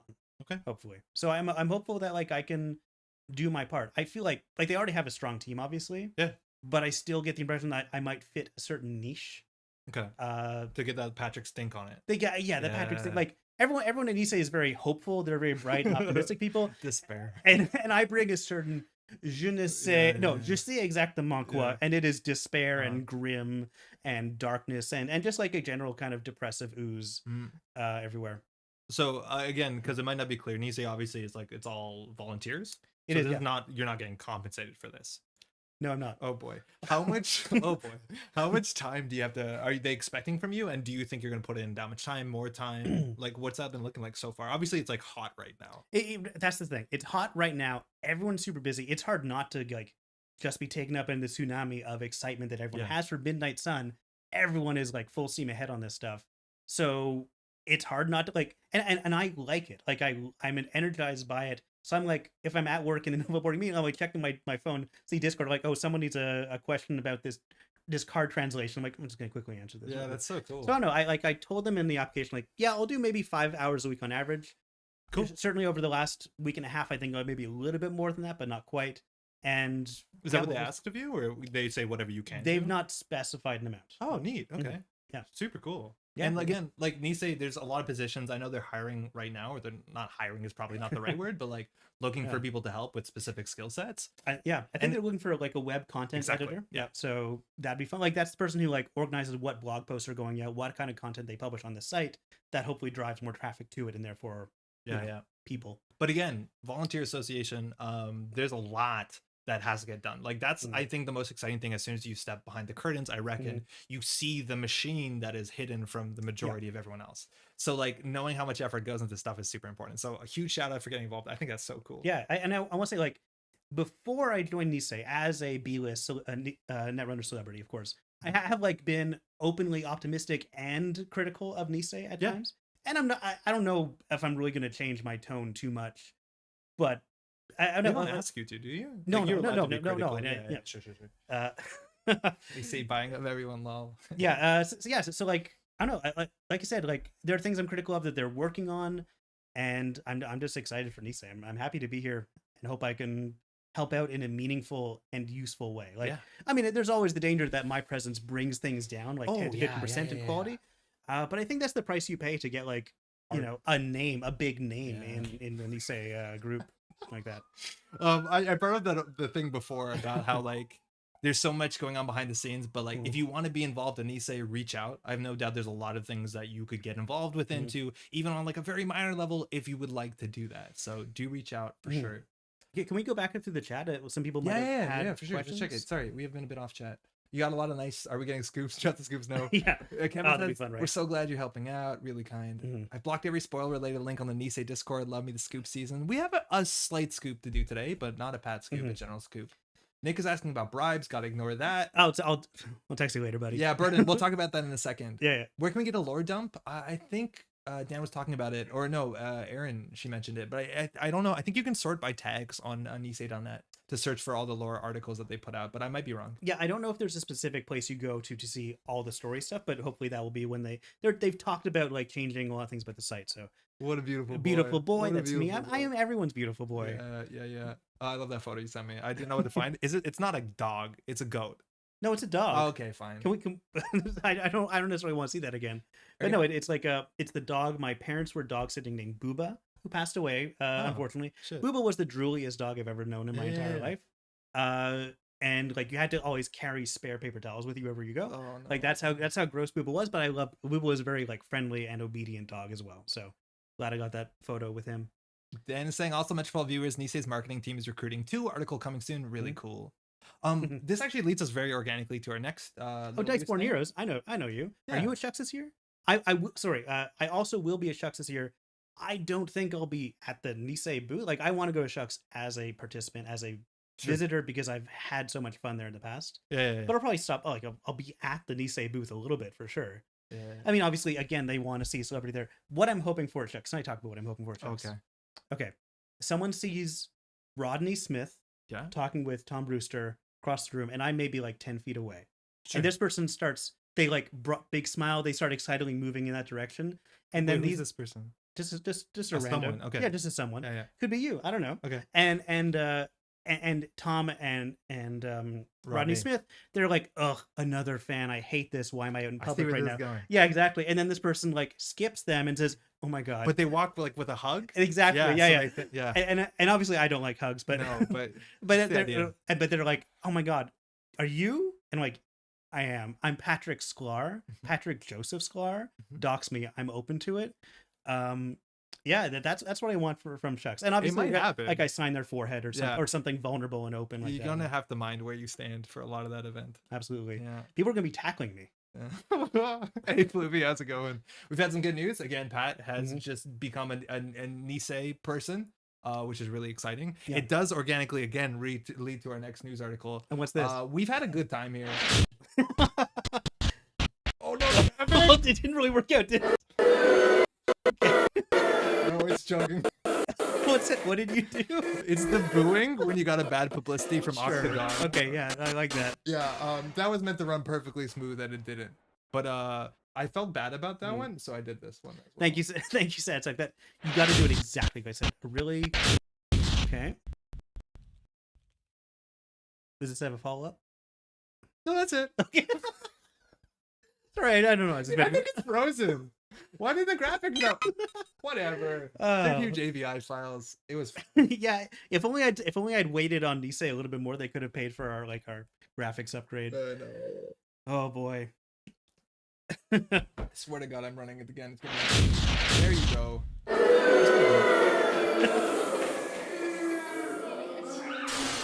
That's good. That's pretty good. There's a lot of news, obviously, today. But again, I'm super excited. Yeah, you had so many other things to work on today. What? I had things to do today. That was one of them. So again, of course, we've been talking a lot today about why you should get into Netrunner in 2022. This is the video that you might have heard of, which is Tom Brewster from Shut Up and Sit Down talking about Nisei. It's a great video. It's about 31 minutes long. It has a great opening as well, but do check it out if you want to know. Tom, just to see Tom's excitement about the game. Yep. There's obviously criticisms, but a lot of like effusive praise, which is really nice. And I think this is going to be such a big deal for the next little while of Netrunner. Not only is there a new set coming out, so there's like a lot of really good momentum to ride into the future. Oh, and the timing is so good, right? It's so because good. Like this video comes out. It's not so good. If he did it 2 weeks ago, my deck list would have been deck list the week in this video, and he would have been showing it. He would have seen your username. No, but okay, so this video comes out on Wednesday. Yeah. UK Games Expo was Friday. It started. The timing is incredible for Nisei because people at UK Games Expo probably follow Shut Up and Sit Down. They will have had 2 days to watch the video. Yes. They will see Nisei's booth. It's bright and colorful. Oh yeah, we have it on here. Oh, did I close it? No, yeah, they're at UK Games Expo. Can we show this photo up here? Like that's such a good booth. This is so eye catching. It's really nice. Yeah. So if they're across from the Yellow booth, which is a good get. That's a lot of foot traffic. Okay, burger tokens are there. So yeah, anyways, if you're at, this is such a cool transition because like it's a bit harder to get these cards. If you're going to UK Game Expo, go there, pick up the cards. They're already there. Fantastic. There's even boxes. What the heck is that? I want those. I want a box. So that's good. Yeah. There's a lot of links that are really important. Where's the Game Expo? In the UK. Yeah, I don't know. What do you want from us? Come on. Birmingham. It's a country with 3 countries in it. What do you want from me? The Isle of Man? I don't know. Yeah. No, it's in Birmingham. Yeah. I mean, have you seen Waking Ned Divine? It's there. We have been inside. I've designed the boxes. Oh, Dan, are those gonna be available? Those are sick. Those are really good. I am the inside job. The inside man. I'm the inside jobber. Okay. The toilet guy. This is sick. This is really good. If you're there, check them out. I have no doubt. I'm in the UK. No, Gwen, we knew. We just didn't know farther than that. There's a lot of like really important links that you should know if you're getting into Netrunner. I don't know if you're this far in the VOD, if you made it this far, but I think one of the biggest ones I would always plug is nearearthhub.net, which is this beautiful website. It's just these words followed by .net, no spaces, and it has a lot of great necessities, all the great websites. It has all the how-to videos, which again, Netrunner is missing a modern how-to video. Maybe that's something we can look into in the future. But then the most importantly, I think, is community resources, whether it's the Green Level Clearance Discord channel, whether it's r/Netrunner is pretty great too, but figuring out where to meet people, to find out meetups, stuff like that. This is so important. Dan is saying apparently it's in Alabama. That's too bad. Oh, that sucks for the people in the UK. That's unfortunate. Dan is also responsible for NEH. Oh, that's right. I knew that. Damn. Okay. Well done, Dan. Yeah, this is great. And it has a lot of other stuff too, like Cobra, Trasher Busto. Sick. Yeah. Unfortunately, so apparently Nisei's booth does have an Anoetic Void installed. When Nice Muffin tried to approach, they threw out 2 cards and 2 credits and Hey. the like slow, I don't know, power walk.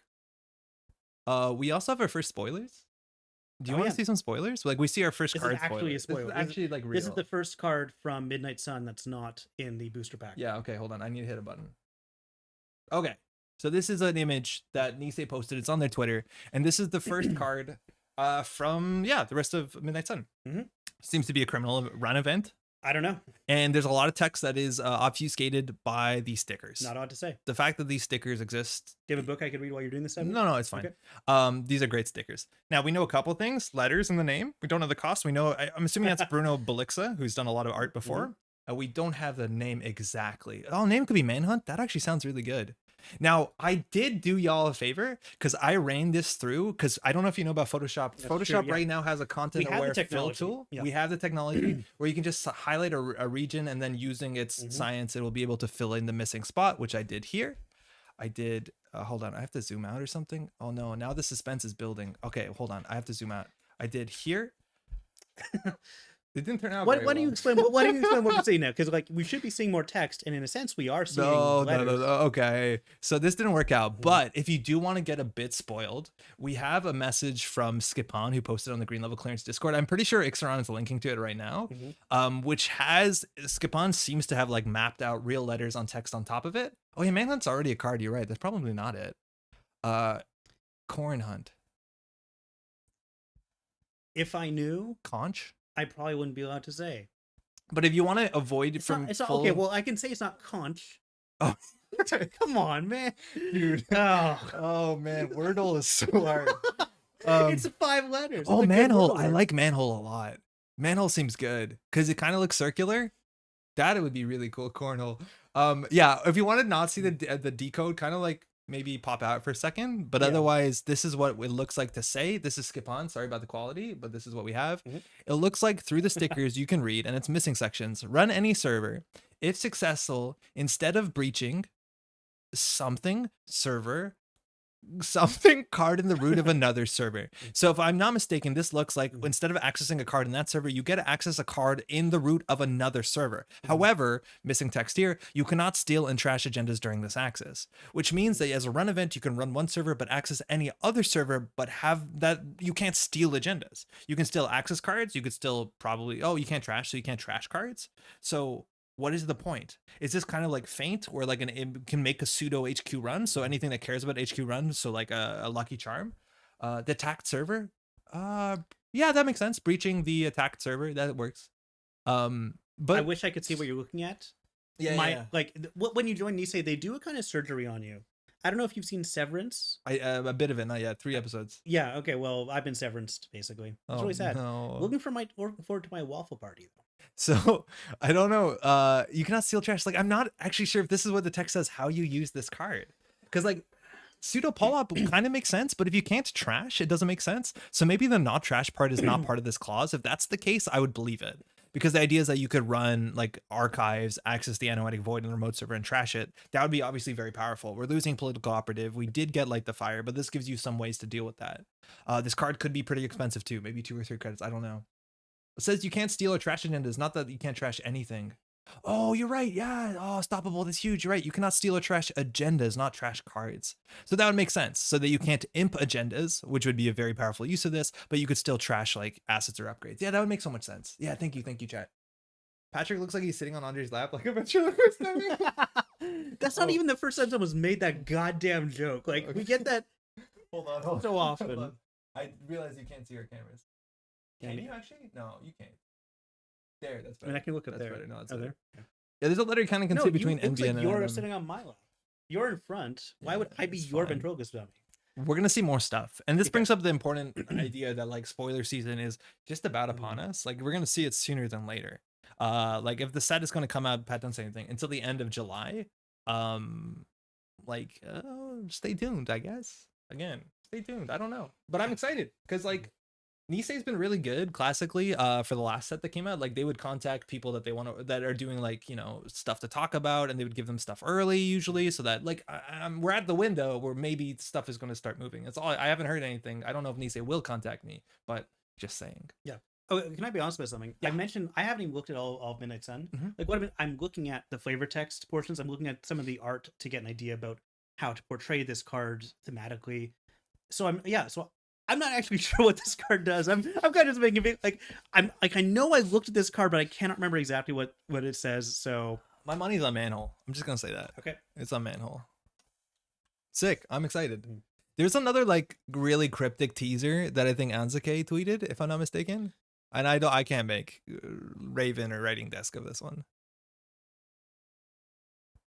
It's here, right? Yeah, I don't. Okay, first of all, we love minion memes on this. We're all big fans of Despicable Me memes. Yeah, Bladderwort is the atmospheric card, onomatopoeic, and very good indeed. I'm sure the German word for the plant will be amazing too. Wasserschlauch. Water hose. Now, I don't think it's onomatopoeic. Onomatopoeia means it sounds like the thing it's meant being like. Right, like blast. Sure. Pow. I don't know. Kind of crank. No, that's not right. You can look up what bladderwort is. I don't know what bladderwort is. Is it a plant? It seems like a plant. Or is it just like an ugly frog? Are you thinking about doing some more review videos for the new set? 100%. Oh, it's an Urtica. Oh, hold on. So wait, hold on. I need to hide this. So it's an Urtica. I'm guessing by the name. An Urtica is like the what's it called of plants? The ones that hurt you. What are they called? Poison ivy type things.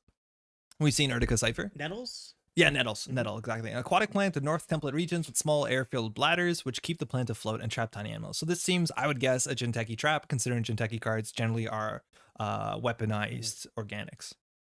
Super cool. Urticularia. Well, I'm assuming that, I know it's not Urtica, but I'm assuming that name means it's from that whole, the same sort of genus. There's no way that they use that Urtica prefix without it being similar enough.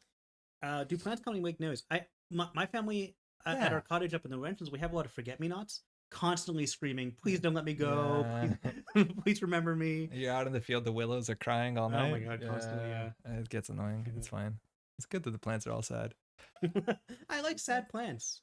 Anywho, I don't know what this is. I can't. This seems to be like a joke for playtesters. That's my guess. Like, I don't know what this means. But again, Nisei's up to something. It's just like part of the, they're building up, they're letting people know the new cards are coming. And this is like doing it in the most obscure way possible. Like the last spoiler season, we had so many fun, weird ways of revealing cards. Like there was the pantograph. Yeah, there was like the ARG. Exactly, that every day we got a different, slightly less distorted version. And now we have a Wordle clone that does that, which is amazing. What? Isn't like Gordian Blade kind of like, hey, here's a really distorted looking card. Oh yeah, where you guess all the parts of it. Yeah, not just the title. Yeah. And then like, I can't remember. What was it? Was it Shu who did the crossword? Shu did a very smart crossword. Yeah, I like the crossword a lot. And I'm looking forward to seeing what happens this time because yeah, I'm not sure. Do World's winners get a reveal still like last time? I'm not sure. I don't know. I mean, I don't know if they're all in Midnight Sun. Jerk, some jerk. Some casted drills. Shout out to Pants, his idea. Yeah, that's true. They were the drills. Oh yeah, that's true. World Stop 4 do get a reveal. Sick. Okay, cool.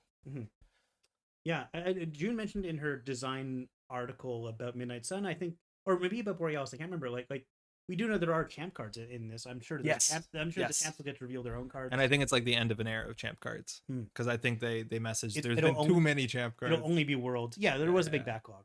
Yeah. Drill Runner got some shout out on the Nisei on the Shut Up Sit Down video. And yet Metro Grid didn't. No, that's fine. That's fine. Okay, before the show, you were like, that's fine. This actually seems to be at the UK GE Expo. Yes, I think you can pick that up and look at it. Yeah, I know. Cool. I think they are officially like revealing it at UKG. Oh, really? Like they'll pull stickers off of it. Well, I mean, it's there. It's on the table. But those stickers seem hard to remove. I guess you get those stickers. I think those stickers are loose. I think those stickers. They're loose stickers. Maybe they're not. Maybe I was looking at this wrong. How tight are these stickers? Okay. UK starts in 20 minutes. There's actually a countdown here. Yeah, 17 minutes 43. So somebody rush in there, but like don't stampede. Please be reasonable. But hopefully you have a good time. If you go to UKJE, you're probably not watching this right now because it doesn't make sense. Let us know how it is. Or Nisei let us know how it is. Anyways, one last thing to celebrate when we're all about celebrating. This number, what the heck? This happened like a month ago. Nobody told me.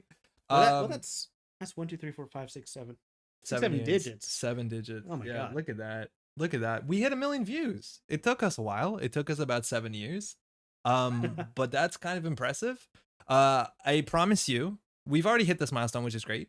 But once we're trying to hit 5,000 subscribers. Not that we're actively doing anything to get there, but once we hit 5,000 subscribers, we'll probably do something. We'll do something nice and special. I'm thinking of doing a stream for like 8 hours, whatever, 12 hours on a weekend. We'll do any deck submissions. We can do full QA. We can do whatever the heck y'all want. We'll do it all live. I don't care.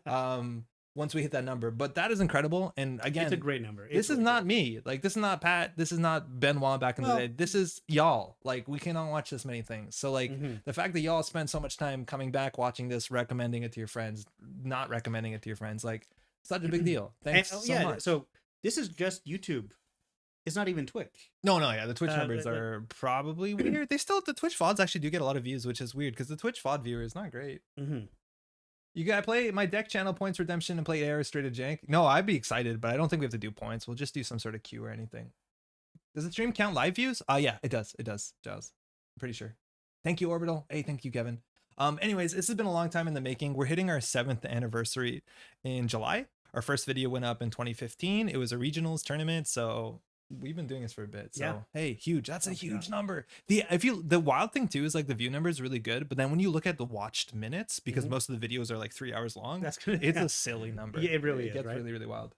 So you say you're excited now, Andre, but when you keep using it to make you play shit every week, I don't mind. We had a good time today. I think that's all the news. I guess it Are is. we missing something? I don't know. Like it was kind of news heavy. It was news heavy, but again, that's mostly because of. Yeah, well, we're going to talk about season. Okay, come on. Andre was much younger and hotter when this channel started. Actually, that is a good thing. National season. I used to be Benoit. Yeah. For national season, I can say we applied in Montreal for a nationals and we got refused. I think the West Coast got accepted for Canada. I don't think anything publicly has been out about it, but that's like what I'm looking at. That's my best guess right now. I don't know why they refused our thing. I have no hard feelings. I think it does make a lot of sense, unfortunately, just because if we have Worlds in Toronto, the West Coast of Canada is basically halfway around the world. So it makes sense maybe to have an event on that side of the world. So like that makes sense. Maybe my application was shit. That's fine too, if it is the case. But yeah, it looks like we will not have nationals here. But we have an event coming up on the 18th, which 18th is of June. it's a circuit breaker. Is it on Always Be Running already? I believe so. Okay. Montreal for next year would make a ton of sense. Yeah, Montreal, like, okay. Well, we will apply next year as well. Right? Oh, 100%. But Montreal's been in this really awkward place where Montreal has never had a premiership Netrunner event in the history of Netrunner. But Montreal's the most important city in Netrunner. It's so, okay, this has been constantly the issue. That's always been a problem. Like, Nationals has jumped between Toronto and then the West Coast every once in a while, which makes a lot of sense. Yeah, Vancouver once, Edmonton once, I think. Oh yeah, maybe. Yeah. I think Edmonton got it. But the problem is Montreal's never had anything, but because everything's in Toronto, they're like the people from Montreal can drive in, and that kind of makes sense. If anybody has an excuse to come see Montreal, specifically if you can in the summer, like it is a great place to go that I recommend it to do regardless. But we've always kind of got the short side of it. And there's been a bunch of really competitive players back in the day who never traveled, who were good at Netrunner, who could never see the main stage. And that's always kind of bugged me. Now, I'm not saying NISEI'd do Worlds in Montreal next year. That doesn't make any sense or any sort of stuff. But like, it's always just kind of hurt that we've never had a premier event. And hopefully sometime soon we can do something. Maybe we will organize our own thing. Who knows? I mean, that'd be interesting, wouldn't it? Organize our own thing. It was not shit, I assure you. Okay, well, again, the sarcasm is just bleeding off of here. Montreal's such a more beautiful city than Toronto. Aaron, I'm sorry, but yeah, you're right. Yeah, I know you're absolutely right. Montreal is a way more interesting city. I think it's also like an easier city to go to visit. Yeah, because you can get anywhere with public transport. It's like Toronto is a sprawl. Public. There's a lot of events, and Toronto's fine. That's fine. Isn't Aaron from Toronto? Yes, but Aaron has spent a lot of time in Montreal. Converted and yeah. I'm noting it down. Thanks, Orbital. Thank you. But I'm still going to go to Worlds if it is in person. I don't think they've. Yeah, I mean, I don't is our event up? Yeah, it is. Another page. Another page. Yeah. Okay, it's here. So it's at the Silver Goblin. It's a circuit opener at 1 by Patrick Scorpy Sklar. Hi, everybody. My name is Patrick Sklar. I gotta keep this one. I'm glad you're keeping that. That has got to be a permanent button, right? Yeah. So this will be on the 18th. Come drop in. If you don't have decks, is this startup or is this standard? This is standard. Well, there is another circuit opener kit in Montreal, and I think that person's going to do startup, which will be interesting because it'll probably happen after Midnight Sun is out. That's really It's going to be a fun new meta. Yeah, you should do an event a week before after Worlds. Yeah, maybe we can do something. It's kind of hard if people travel for Worlds and to ask them to do it on next weekend. The week before Worlds is Shucks. Oh yeah, so I think a lot of people are going to be there. Like, it's not a good weekend to do something in North America because that's pulling in a lot of board gamers in general. Yeah. NISEI'd should throw a dart. You should do an event. Excuse me, I read that. Toronto has public transport too. Lol. They have the TTC, but it's a different machine. It only goes 2 directions, and it's like it's good for bringing people from the suburbs in. Whatever. That's not. Let's go all move to Amsterdam. Let's build a deck. Yeah. Okay. So again, let's show you how easy it is. Again, if you're a new player and you still held on this long. Fantastic. I mean, congratulations. But we're gonna let's build a corp deck. Okay. Let's punitive people. We just did our first startup format. We did ours, with startup format. It was a ton of fun getting to play in person. Frisbee, that's such a big deal. It's like our last event was one of the first events. A lot of people came out and just seeing like not only new players, but old friends you hadn't seen in such a long time coming out and like trying to figure out the game again. It's such a good time. So it's a good time to be playing standard, even if you don't know the card pool. Yeah. Because everybody's out of practice anyway. Like you aren't really out of sorts. There's a lot of people who are diving into it alongside you and sharing your journey. You should do a really nice guy event. Okay. I have work tomorrow, unlike Andre and Pat. Good night. Do you know I don't have work tomorrow? I did take tomorrow off. Really? Oh my God. Aaron, hey, thanks for dropping by. Is Aaron in the system? All right, what are we doing? Okay, so we want to do our legality. So we want to hit this button up here for format and hit startup. This reduces the list by a lot. What used to be a whole scroll is now the whole history of Netrunner is now reduced to like 12 give or take options. So we want to choose what we want to play. Unfortunately, no, you could play Jinteki PE, but I don't love a lot of the Jinteki options. I think we're either going to do Mirror Morph, which is one of my favorites, or a Weyland. Pat, where are we going? I love Weyland. Which one? I mean, we did just play against C headquarters, so maybe not that one. Okay. But Built to Last, I think, is pretty straightforward. Let's do it. Wonder if I can convince my wife to take a weekend Canada trip. Canada is quite nice in the summer. Let me tell you that. Yeah. It looks like if you pick a startup for your deck, it sets you up so you don't actually have to change your collection. But wasn't your collection already set to startup? I don't know because it never remembers. You do have to go down to casual play if I'm not mistaken, just to get the legality back. Yeah. Maybe that's not the case. But now we have a blank canvas. And one of the first things you have to do when you build a corporation is you need to have a certain amount of agenda points. Now, this number here means that's the minimum number of cards your deck can be. So we have to put at least 40 cards. But it doesn't say this on the card itself. But the numbers here is if your deck is between 40 and 44 cards, you need to have between 18 and 19 agenda points. Yeah. And every increment of 5 cards you go up in your deck, you have to increase that number by 2 more agenda points. So if we want to play 45 to 49, we have to play 20 to 21. So the idea is here, a lot of people will want to play the biggest deck they can play with playing the fewest agendas they can play, just so it lowers the ratio between non-agenda and agenda cards. Yeah. The idea is if we play 40 cards but have 18 agenda points, as opposed to 44 cards and still have 18 agenda points, that means we're less likely to lose on single accesses on R&D or HQ in the early game, potentially. If I could clarify it, it works the way income tax brackets don't. You're welcome, everyone. Wow, that's all. Started that out. Oh, man. Would you join if it's in the West Coast? Nationals? It depends on when it is. It can be a bit tricky. Yeah, like I am going to Shucks. If it happens the weekend before, I don't know. Like I've already taken a lot of time off of work around then. So it's iffy. Yeah, it's iffy. I don't know. I don't know if I'd be able to to push myself that far. Okay, agendas we got to put in the deck. So we want to get to 18 agenda points. If you want to start with agendas, let's talk about how we want to win the game. Yeah. And a thing that you might notice if you look through a lot of these agendas is that Weyland has a lot of access to these 3-2 agendas. And 3-2 agendas are agendas that you could potentially what people call fast advance, which means is the turn that you put them on the table is the same turn you score them. Now, as a corp, you only have 3 clicks per turn. So if you install the agenda, advance the agenda, you don't make it to 3. You only make it to 2. So you need to play cards in your deck that will give you these tricks so you can score them out faster. These are called fast advance tricks, and there's a fast advance archetype. So we could try and do that because we're putting the cart before the horse at this point, but we'll show you. But there's a lot of ways to do it in Weyland. Want to try it? Can I just say, like, so but Benjamin Galetti, I think he's new to drawing, to be doing art for Netrunner cards. He did a bunch in Gateway, but not really in previous set. Okay. Maybe I'm doing this wrong. Anyway, I really like his style. Like I think he genuinely someone might correct me, I think he genuinely does oil on canvas and then whoa. scans and does like Photoshop adjustments if necessary. Someone in chat might know better, but anyway, he clearly has this painterly style. Like it looks like a true drawing, like a painting. This is the weird thing about the full arts too, is like they've shown the non-full art version of this card, and you get to see this hopper here. I think honestly the smaller card might look better. I think you get a more interesting image with the person walking to the hopper. The framing does change things. Yeah, the framing changes pretty significantly. Solomir's asking, what if Nats was the weekend of Shucks?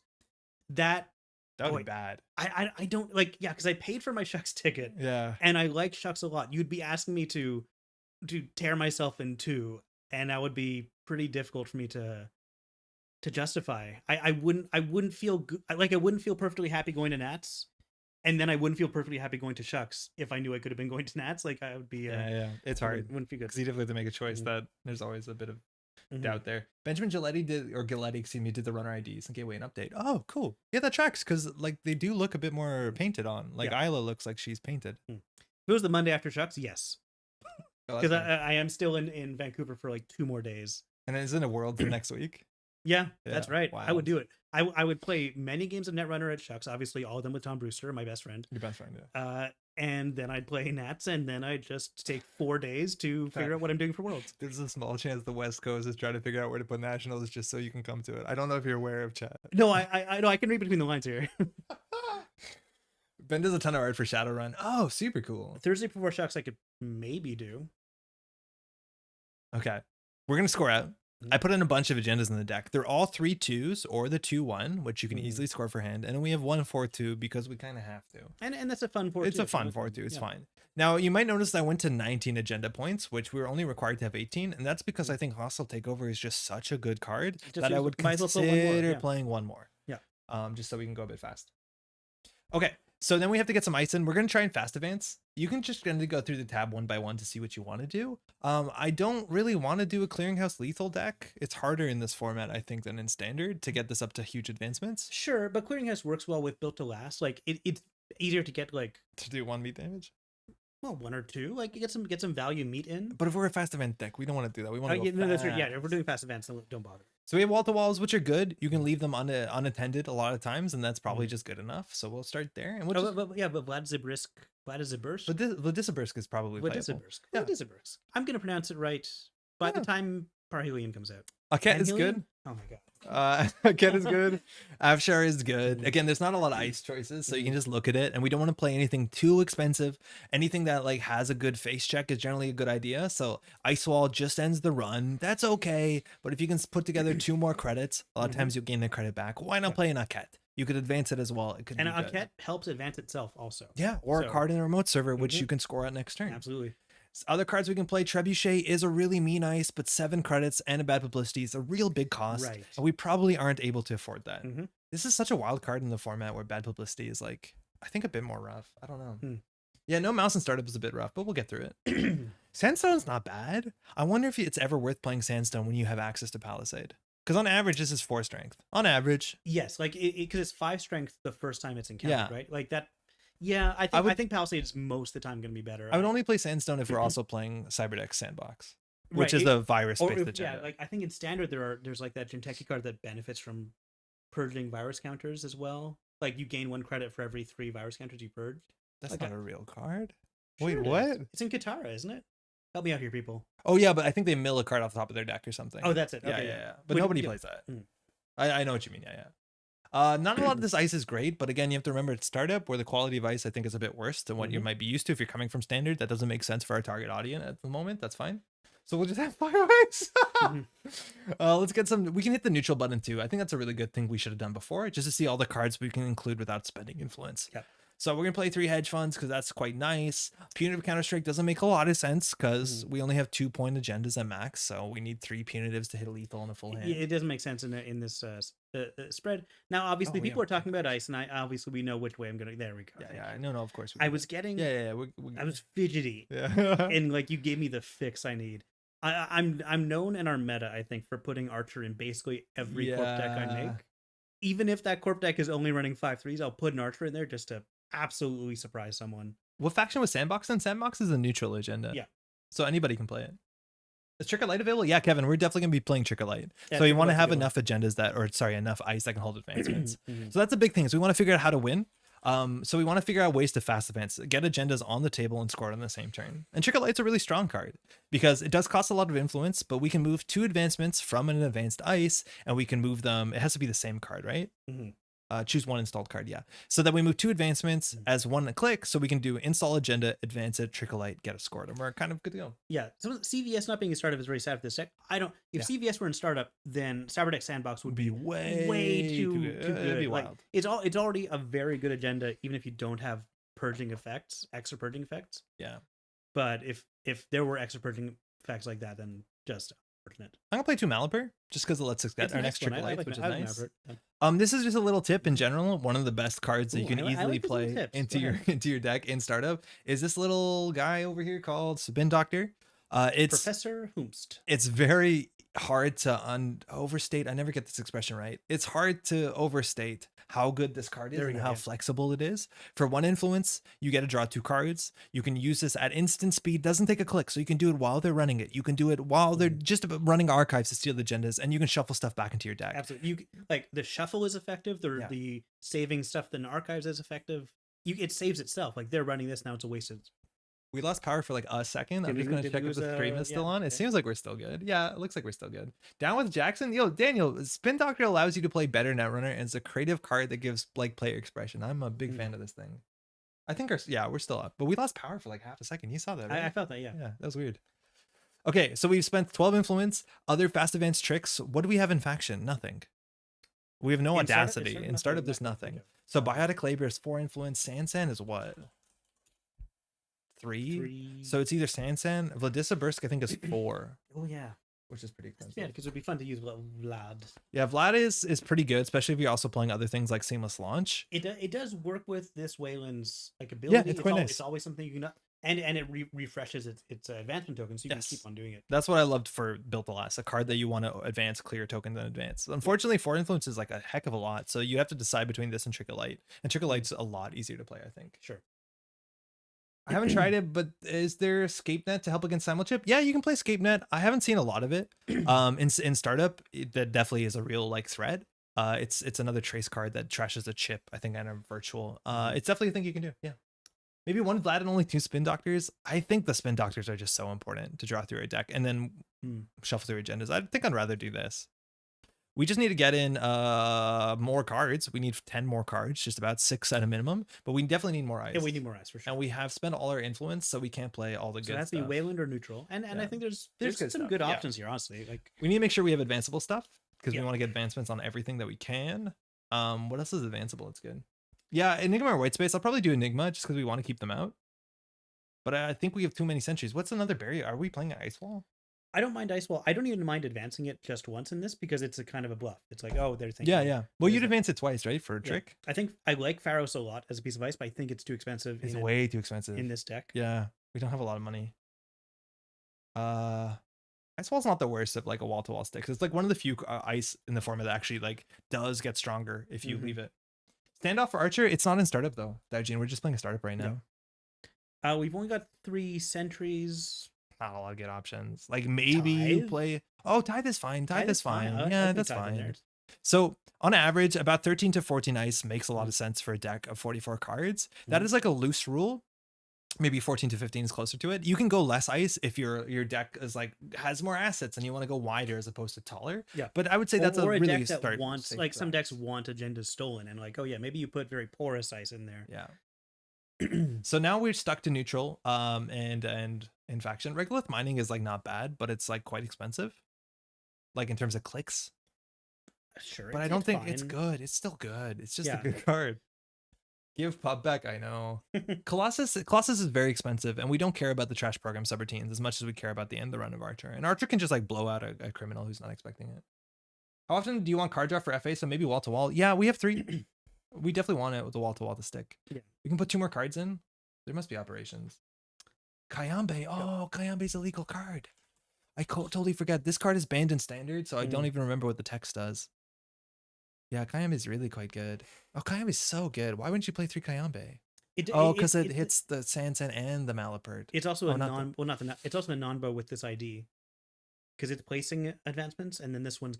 Oh, sure, but as long as you advance it first. Yeah, sure. But the issue is these two, but I don't think that's going to be a problem, right? Yeah. But do we also want a bit more money, like a government subsidy? Or are we never going to be a 10? I don't know. We're going to be a 10. And I don't want to play Subliminal because we're not going to stop them from running a lot. Yeah, I think we're going to play the first one. Kind of an HQ R&D. Yeah, you're right. I forget that this is not only a remote server, which is usually where regions go classically. BDL Kayambe's SSO at home. Is this enough money? Yeah, probably. We have to cut one card. Let's be reasonable. No, okay, yeah. No, that's the Pat advantage. Yeah. We can cut one Malapert. It's not necessary. It's probably good. Malapert is kind of the card draw for our fast events. It's really good. It is quite good because we only have like 4 fast events cards. Yeah. Maybe it's actually worth keeping. I think it's worth keeping. Cut a Kayambe. I mean, it like, seems so good. There's other cards. There are other ice we could go. Like we are not going to be ice heavy, right? Like 14. Yeah, we can play 13.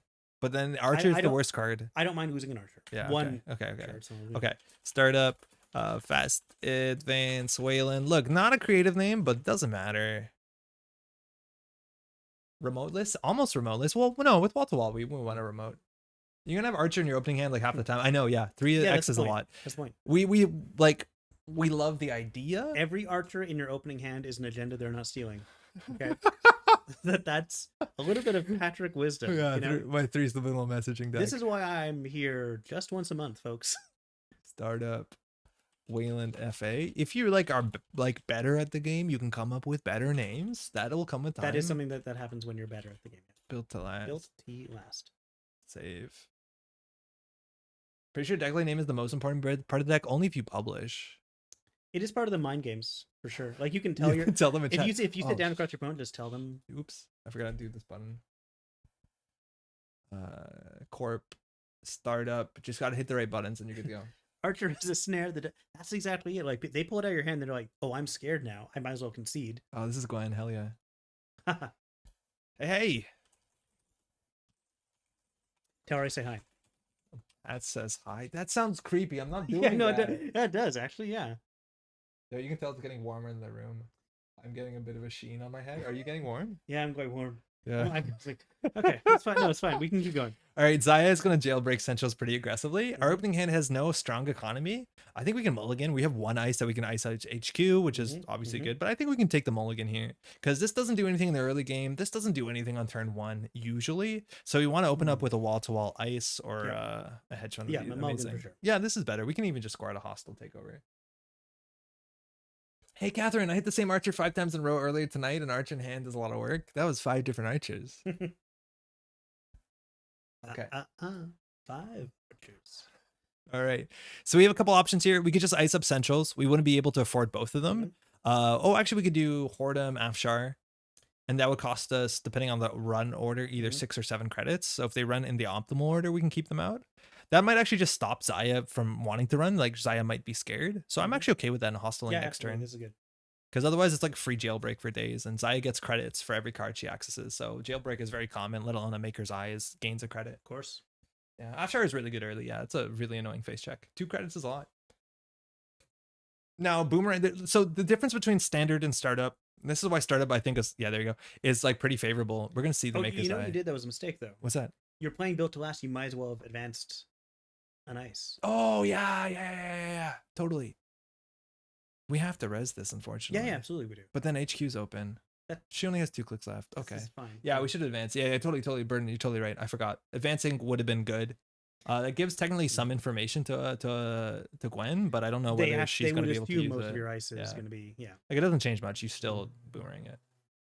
All right, so Bravado, amazing card, giving you credits at the same time of running, and it's not. You see, this is such a good play. We were 1 credit short.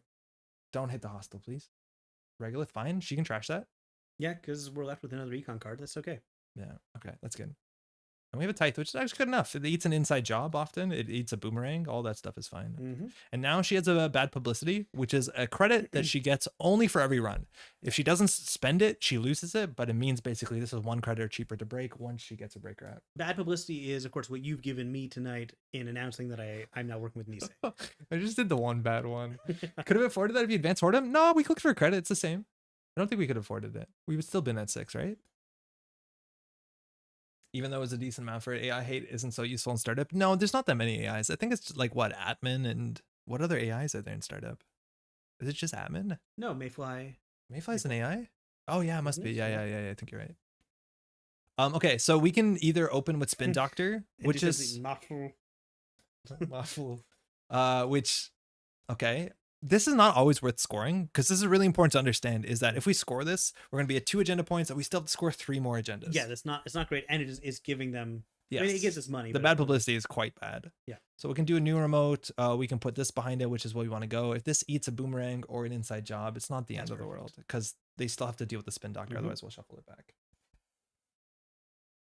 Sleep deprivation makes math hard. Yo, we're the ones who forgot to advance, so don't even. Earthrise draws 2. Daily cast gains 2. There's the inside job. Totally fine. We don't need a res here. Welsh is actually short 1 credit to trash this wall to wall. Oh yeah, amazing. Yeah. I think a lot of times that you definitely want to keep in mind how many credits you have before you access. Like they saw Regoliths.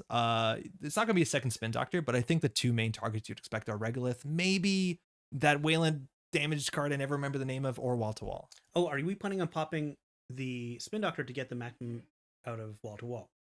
That's an interesting question, because wall to wall, of course, triggers best when there's only 1 asset. But that's actually interesting. I mean, it might be worthwhile. Yeah, I think it is. No, I think it's right. You think? Okay, go for it. Well, what do we want to do with this? Draw a card and gain a credit. Yeah, I totally forget about this text, because this gets better if you only have 1 asset. I've never actually done that. That's really smart. Okay, we can put an advancement on a piece of ice. It could be any piece of ice. I'm going to advance the Afshar. I was about to say, yeah. That's not great. No, then we get value of the other. Exactly. Yeah. Yeah, that's our creative economics. We're pretty smart. Okay? Let's Let's not. All right, so we're going to draw up. We have Archer. So a face check could exist. We have to watch out by Sneak Door. I think Sneak Door is actually alive and well in this format. So I'm just going to ice up, because we have our value engine ticking up in the background. And I'm just going to get this. This doesn't end the run. We can put our Archer now where we need it, but this means the boomerang isn't guaranteed. Or at least it looks less good. We have to go fast. Riseki will overwhelm you. This pile of corn, a credit a turn is a lot. Like, we have to work to gain our credit a turn. Like, they can trash our credit a turn. It's harder for us to trash their credit a turn. We have to go quick. Like, there will be a she's making 5 that credits has no Risekis in it. Oh, I know. Just a couple months, man. Wait, actually, this was from the first part? Oh, yeah. This is from Ashes. But not Ashes. It's from the first part of Ashes. Well, it doesn't matter. All of Ashes is rotating. Oh, I forget about that. In startup. In startup, of course, it still will be there. But in startup is a tiny card pool. Okay. Now we could consider jamming in a remote server. She's going to have 6 credits and 2 more cards. So she's drawn a fair bit. The question is, do we feel like Hordem Ice Wall remote server, it can do it? I would actually feel pretty good about that. That we should have returned this to hand, but like, yeah, hindsight's 2020. We have another one, whatever. So Hordem Ice Wall. Advance the Alice. Yeah. It's a bit of a risk. I do Archer remote server. I do. Yeah. With this one in hand, yeah, I like how you think. This is likely going to eat the inside job, though, and we don't want to resist an inside job. So maybe I don't like how you think. Well, if they play inside job, then we don't res it. But then the inside job this. Okay, well, wouldn't they inside job anything? They didn't. Well, no matter what ice we put, they're going to inside job it. Sure, but like if we have 2 ice, the inside job, the ice wall, we res it, and then the Hordem ends the run, right? Because inside job only eats res dice. You know what I mean? Okay. So like we don't res this, then they get through the server for free. I think we're gonna go for this. So we're over gonna install. Advance gains a credit, technically 2 credits. And now, so the nightmare here is like boomerang into inside job. That will get Welsh into any server. She's played 1 inside job so far. Yeah, but the likelihood that they have that. I don't think it's too unlikely. It's not too unlikely. Okay, it looks like she's just going to continue to set up. That's fine. That tracks. Wow, that's a lot of card draw. That's too bad. Ooh, that's a lot of card draw. Ban allies so Titan can be unbanned. I don't know if it works like that. Just hitting this, we get a credit. She gains, I think, 4. All right. We can score this, and this is one of the strongest agendas if you can get an advancement on it, and you saw Pat and I really valued to get this advancement on it, because this means we can pull a Trick of Light from hand, so then next turn we can score the Aza from hand, and then we'll be on 5 points. Yep. So to be good, you pull that from deck. Like that lets you search your Yes, deck from deck. for Excuse me. exactly one card. Not from hand. Yeah, you can reveal this at instant speed to pull any card. Yeah. So you can pull the piece you need when you need it. Atlas is the best 4/2 in the game. Just about. Yeah, maybe. Yeah, just yeah. about. Mm-hmm. There's the Unity, so R&D is no longer totally safe. It's still going to be a bit expensive to break the Whoredom. This is a card that scales with the amount of installed icebreakers, but she does have a decoder. Now that means if she hits into our Archer, like we're feeling a bit better. Oh, bad publicity though will help. Astroscript like a word. Oh, 4-2. Astroscript is so good that it's the best agenda at other advance point ratios. So this is the beauty of that, is that while she could get an access while still not losing money, like gaining money at the same time, that's really quite good. So Zai gained 1, Bravado gained 7. I think she spent 5 to break, 4 with the bad publicity. Accelerated beta test was largely scored as a 4-2. Yeah, that's true. Okay, they have a killer. So now I don't love the Archer play. Okay, question. How do we do? Do we actually pull this? I think we do. We have to trash one installed card. I think we trashed the Tithe or the Afshar on the remote server. Sure. Yeah, it's not obvious that they have a sneak door yet. So, no, and their MU's gummed up. So this can do meat damage if we hit like a killer, or sorry, a fractor. I like value meat. Yeah, value meat's good enough. Value meats. What's it called? Trick of Light? Trick of Light. Okay. So again, pick a card, move I did it wrong. The click didn't register. Let's try that again. So I didn't click on the card good enough. No, click on the card you can advance. Oh, it's backwards. Yeah, there we go. Oh, okay. Oh, no, wait. I did it wrong again. Yeah, advance first. Yeah, advance first, 100%. You want to advance first because then you get your money. Because this triggers only when you advance a card without advancements on it. Yeah. So you definitely want to do the advancement first. Anything else is strictly wrong. So we have the trash card. We'll trash that. We do 2 damage. We hit an inside job and the Maker's Eye. Pretty rude, but hey, that's value. We're on game point. Yeah. Apparently we are. We just keep forgetting it. Advancing it a fair bit. Yeah, advance first your ID. Yeah, totally Shadow. That's the first time we advanced the card. This is good. Well, technically we scored 3 agendas, so we made 6 credits. It's not bad for an ability, especially because we get the credits while doing the thing that we want to do anyways. Now they actually might want to run HQ. I don't know if she wants to run HQ because we've been scoring up pretty aggressively, but like with 7 credits, we can't afford to res a lot and bounce back up. Luckily, this is cheap ice. If we res this, we can still consider hedge funding next turn. Yeah. The issue is whether we can make R&D taxing enough for her not to just keep running. The fact that we hit a Maker's Eye is such a big deal because if she's the top 3 cards of our deck, all our breakers are here. Boomerang, going to go through instead of paying credits. This is probably pretty cheap, right? This is 3 credits. The Boomerang's 2 credits. We have assembled Grendel. All right, and she's in. So she's going to get 6 credits off of this, 1 on the Penny Shaver. Next is the top card of her deck. So she knows what that is. And it's always important to remember what your opponent has seen. It's a bit harder in JNet. It's a bit, full house. It's a bit easier to ignore. Okay, I think we jam something in the remote. I think we Archer R&D, and then we hedge fund. Yeah. So we're jamming the wall to wall. Yeah. Archer R&D, hedge fund. Order does not matter. And again, we could score this, but that puts us to 6 points, but it gives her 2 bad publicity. 6 points means we still have to score 1 more agenda. If we find the 3rd Hatstall takeover, that'll be a bigger deal. But largely, we still have to score at a 3-2. So we're going to have to consider double advancing a card just so that we can top deck a Trick of Light. Yep. Yeah, full rig. It's pretty fast. She didn't have to do, what's the card that lets you search your deck? Mutual Favor? But she did draw a heck of a lot. I think we went through 2 Earthrise. Class Act has been down for a while. No further action. Just checking out. It was an Afshar that got trashed. Maybe seeing if this was a Spin Doctor or something. All right. Do we res? This is a regular run. Might as well. Sure. Just tax him a little bit. Runner must run every card you put in the remote now. At least, yeah, that's the best thing we got. But we don't have that many things to install. Okay. Yeah, her money is quite good here. It's all attached to the Rizeki. I think she's played every single Bravado. And 2 sure gambles. So there's not too much money left in the deck. It's mostly going to be like, I think 2 more daily casts. Wall to wall coming down for 3. You can't leave that. Because here's the big thing is if she runs R&D every turn and sees the top card, she can hit R&D lock. So any card that lets you draw cards breaks this lock. Oh, she's going to have to definitely deal with that. So we can draw once. I was going to say... I think we play the Santen. I mean, I was going to say, head advance something to prep for the next Trick of Light. But this preps it too, right? That's very expensive.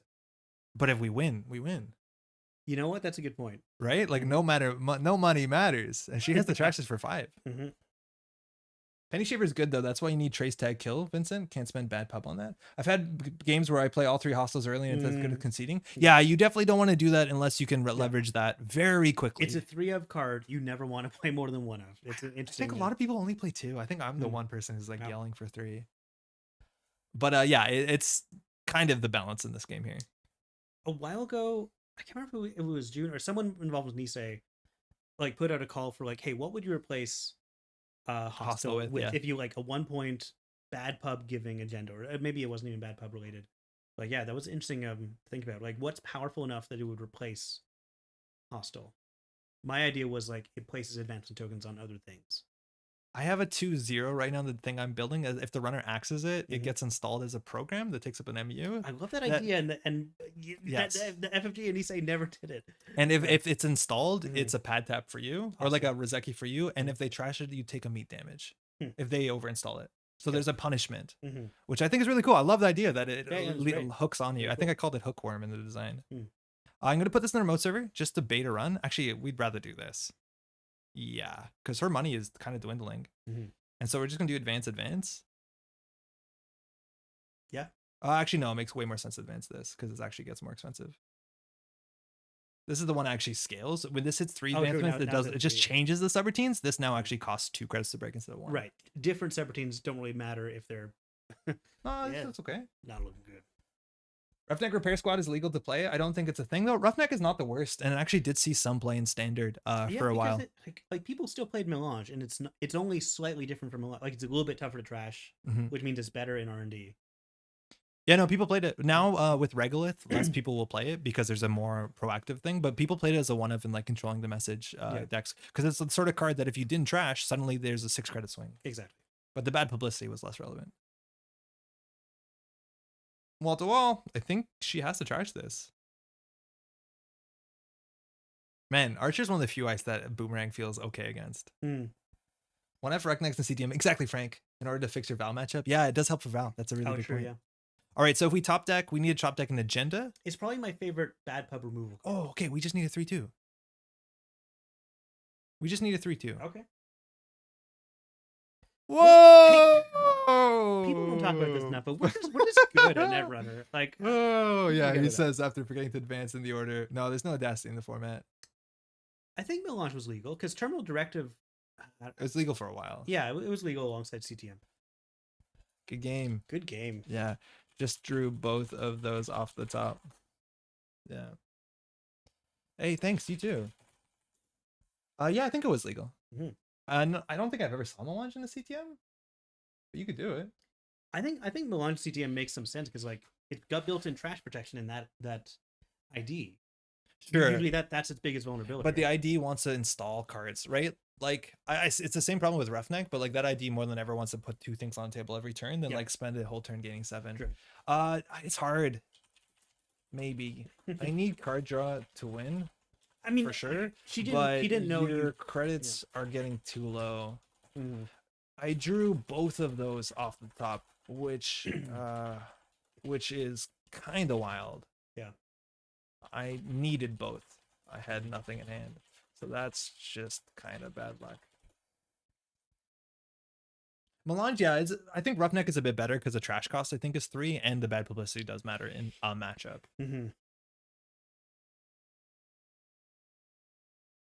Yeah, it's hard because she has to contest the remote server, but she also wants to lock the top of R&D, and that's tricky. Where when she her burst economy has dried up a wee bit.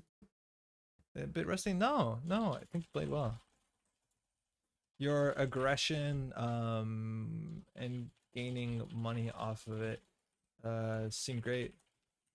I think there was one Boomerang which was on credit to breaking with Unity. Once you were set up, but everything else looked good.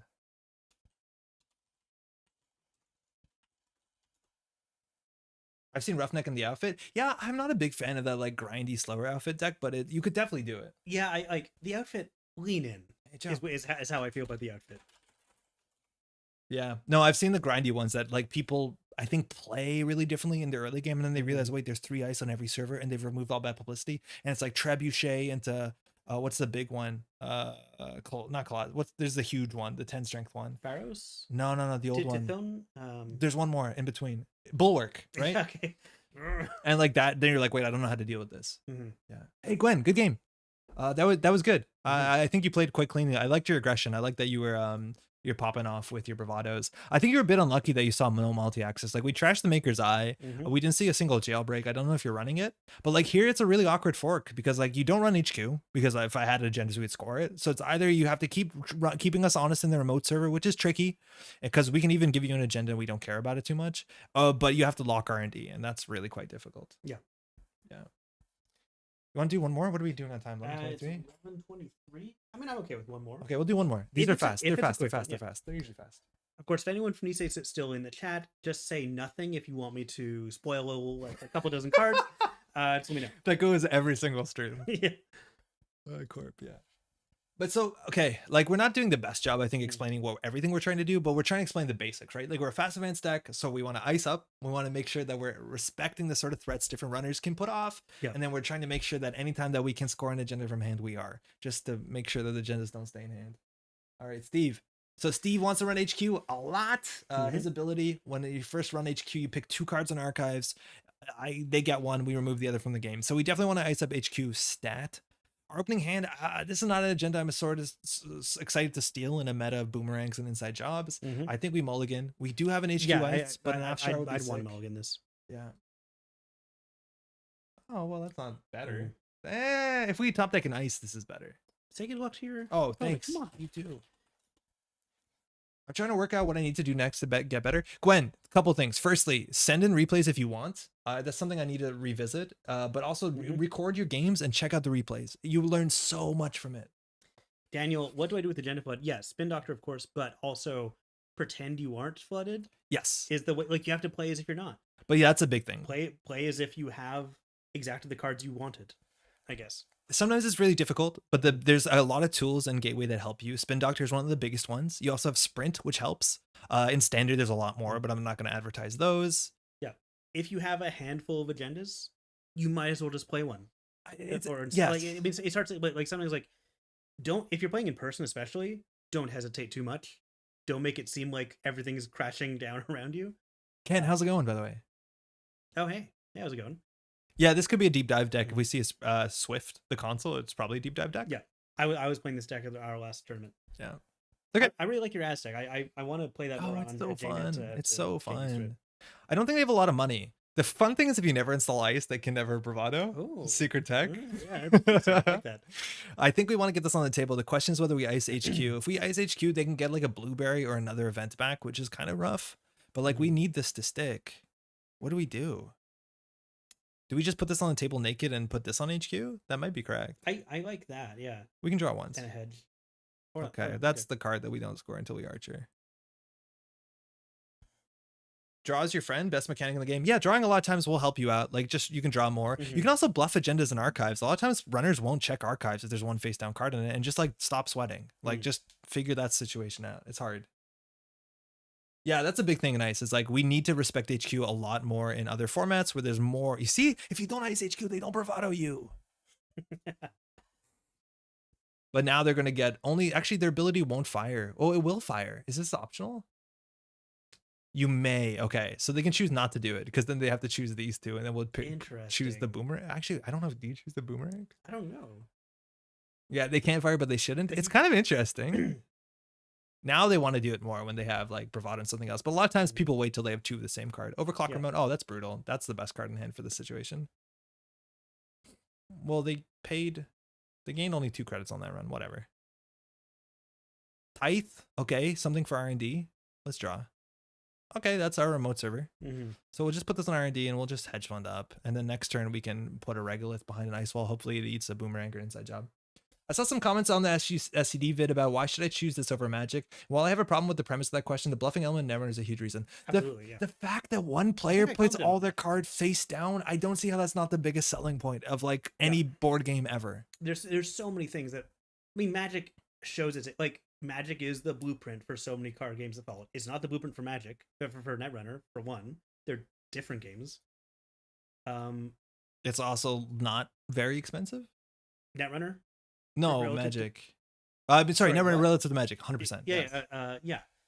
It's also, I think it's more expensive. Like that's something that's always bugged me about Magic is like, unless you're playing Commander, where it's a more social thing, your game plan is to make your opponent not do anything. Like you're trying to crush them into the ground. Where Netrunner's you jousting, like you're literally jousting. Like they're poking us, they're riposting with a sword. It's so much more interesting. They're testing our weaknesses and seeing how we respond. You have to be very good or find yourself in an unusual situation to bluff in Magic. And Netrunner, even the most casual players will very quickly start bluffing and wishing they could see the opponent's cards. That's a really cool line. Like you are bluffing from like game one. That's from Richard Garfield himself. Richard Garfield himself. Oh, Croner. Mondays loved card games. Still only 1 credit, but the regular list will come down for 3 more. So we tested them. They had their breaker. They mutual favored it out by running archives. This card lets you pull from your deck. So they are set up. We definitely need to get the fast events rolling. Luckily, we can as of next turn. So we will draw once. Ooh, okay, never mind. We'll put this in server 3, and then we'll advance a card so we can trickle light. Yeah. Thank you, Nice, for sharing that quote. That's really cool. Yeah. There's so many reasons. Like, Magic, it's got the problem that a lot of actually current Magic clones have, which is you only draw 1 card per turn, and drawing more cards is very difficult. So, like, Magic has so little luck mitigation. Up until recently, like now they have cards that do like scrying and stuff like which lets you manipulate the top of your deck a little bit. But yeah, that's a lot more common in the standard but like format. up until very recently, Magic was like you get a breaker. Do we trash the Tithe? No, this ice wall does nothing for us. The ice wall. Not a breaker, pseudo breaker. Okay, okay, fine. Sorry, I cut you off. It was exciting. No, I probably wasn't saying something worth listening to. Otherwise, you wouldn't have cut me off. Oh, come on. Nope. Yeah, let's do it. Come on. I just feel like that's going to be used just generically it's very useful. Yeah. Yeah. Okay. Here's a question though. You know how sometimes you have that asshole on, what's his name? Starts with an R. Roberto, right? Yeah, it hasn't happened in a while. Yeah, but like sometimes he's on. Are you going to do that for him? Yes. Or is this okay? Roberto is a really great guy. No. Okay, we have a 50-50 on getting sniped here. The best is if they would steal this agenda, not that agenda. They can have a bravado. Thank you. Hit Archer. Okay, now they're going to be a bit scared. Yeah, that's good. That's good for us. I think Magic's theme works for a lot of people. I don't think it's a down. It's like a con to say like its theme is all over the place because people like oh I want to go to. There's the Lord of the Rings set coming out this year. Lord of the Rings, Neo I kind Tokyo, of like Warhammer that. 40K. the Dungeons and Dragons set, that was really fun. The way they played with D&D mechanics. I don't know if you saw. There's a character called like, he's like a rogue, and his ability was like tragic backstory. You can only play him if another unit had died this turn, and you play him as an instant. So like a character dies and he shows up like I'm here to avenge my. Like it felt authentic. It felt real. I don't like stacking code gates here. I don't know what else we do. We'll put Archer on RD. Archer should be our remote ice. I like Archer maybe on archives, frankly. Heavens no. You know they're gonna deep dive. And bluff and double bluff? Yeah, but they're not set up to do it. They have to go through Tithe. They have to go through 2 code gates. Like they will deep dive eventually. Hopefully we'll win. Because we're gonna be on 5 points in hopefully 2 turns. You crazy? But let's do it. Let's do it. Got him. I don't think they thought we would do that. Can they recur the Croner? I miss her ice wall so much. Oh, the power that this thing gives us. There's a sound effect that I put in the video of your face. That is the Archer sound from Octagon. Do you remember that? No. There was the only ice in the game that had three games of Octagon. Okay, there are Octagon sound effects, and that's one of the few. That was the only ice in the game that had a bespoke sound effect. All the other sound effects were based. Oh my lord! Oh my! Oh my! Oh my! Feeling good. That's quite something. Feeling good. That's feeling. They're good. Gonna steal an agenda here, and it'll be worth it. Not good. Yeah. Losing 2 breakers in the turn. Oh yeah, they got them. Okay, well the business is open. So is that the Tithe got the Galter? That's great. Yeah, 10%. It is what it is. Okay, so we have to patch that up for sure. Yes. So that goes there. We need to double advance something. Let's do the mystery card. Sure. And then next turn we can score this out, trashing obviously the Archer. No, honestly, I think we trashed probably the Tithe. Yeah, sure. Which is unfortunate because they're probably not gonna break this. Yeah, they're probably never gonna break it. That's the thing. Inside Job HQ. Oh, they have a Unity. Okay. But yeah, it's fine. It's still quite expensive. It's going to be expensive for them. Yeah. And they don't if they give us a credit, it's good because we can hedge fund from it. But this is going to give them Steve back so they can show 2 breakers, which is actually quite awkward. Luckily, we have no barriers installed. Oh, excuse me. That's on us. Are you playing Scorpios? No, he's playing with Scorpy. Patrick Scorpy Sklar. Hi, everybody. So this is for each installed icebreakers. So they have to boost 3, 4, 5. So it's almost all their money. Mm-hmm.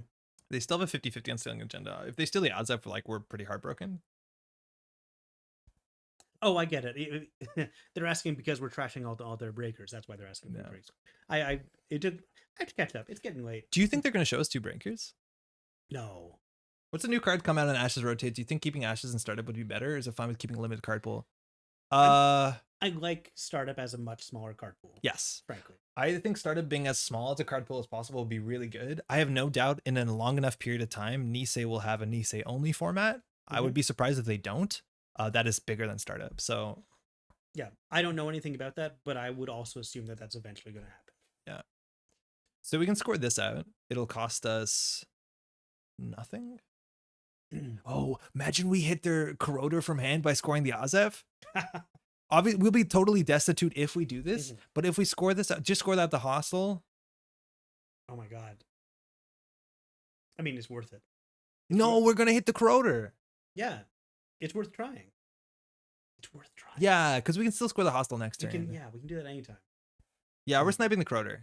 Yo, snipe, 360. Blow up their boat. This one to this one order. Interesting. Hit the Corroder. Guy. No! God.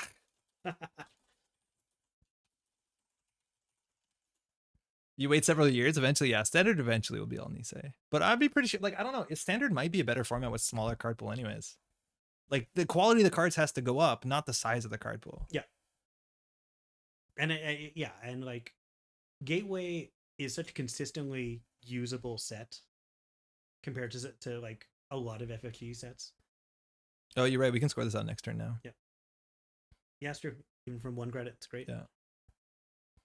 Class set coming down, so they're gonna get a lot of options. So we're gonna try and win off the Sand. Man, this actually makes Built to Last look really quite nice. So we've made 2, 4, 8 credits off Built to Last. No, technically 10 credits. That seems good. When is hedge fund rotating? I hope never. So this was the issue. How do you make more neutral economy? Okay.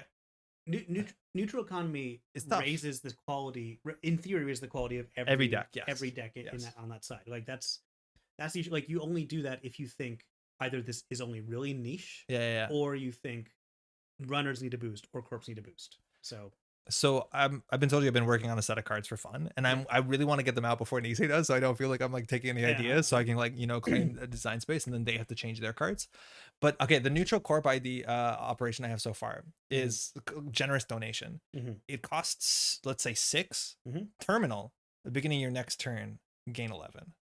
So it's an IPO terminal, but it's offset, which is a real cost because you have 6 fewer credits for the turn, which is disastrous. But then you get the 5 credits next turn. So you can't res ice. Right. But then you also can't abuse, it's same like IPO, you can't do it into punitive. Yeah. I think it also would flavorfully need a clause that you can also remove bad publicity instead, just because the flavor doesn't make sense otherwise. But I think it's interesting. No, it is interesting. Yeah. It's one of those. It's an IPO that beats account siphon. Exactly. It also ducks, it ducks the bad stuff. Yeah. Interesting. That might be something that I don't think, I'm not sure if Nisei would ever print because their philosophy is you need to, that requires memory. Yes, board state memory is awkward. Exactly. So I don't know if you have to print it as a lockdown.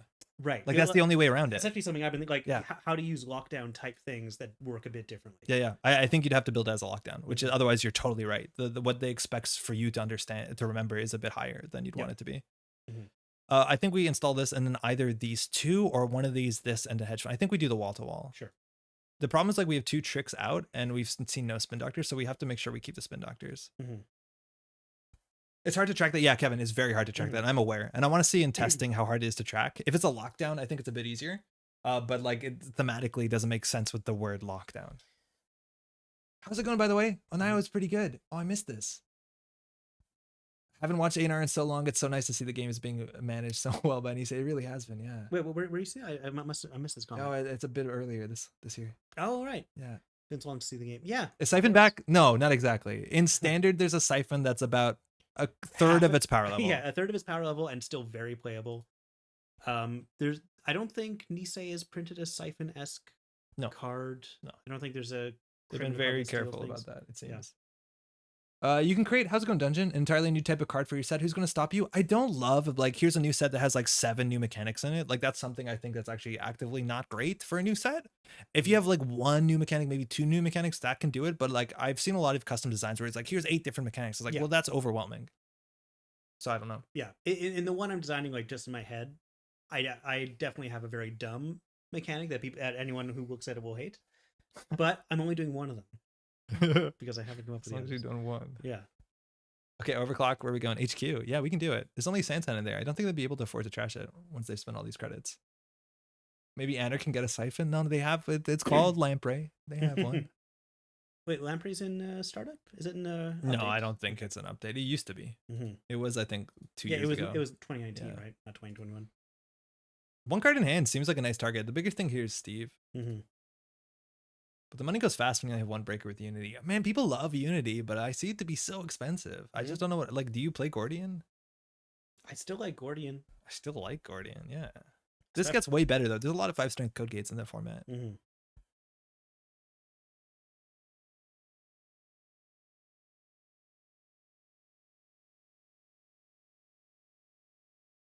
can have an overclock.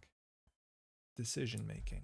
Oh, they have exactly 5 credits. They didn't trash the Sansan. Makes sense. Res the wall to wall. Draw a card. Gain a credit. Place an advancement on a piece of ice. I don't think we need our money. No, let's just put it on something we can advance again. So we can so that we can trickle it. Yeah. Draw. Okay, this is now a dead card. This has not been performing well for us, but I think we only have 1 in the deck, so that's kind of on us. Yeah. Server. If we have a Sansan, we don't need a double advance. No, I think it's right. Unity is also really bad when all your breakers are dead. Yeah, it's not helping them. Unity costs 2. That's why you play it. It costs 3. Well, they're assuming you put the DZ MZ out first.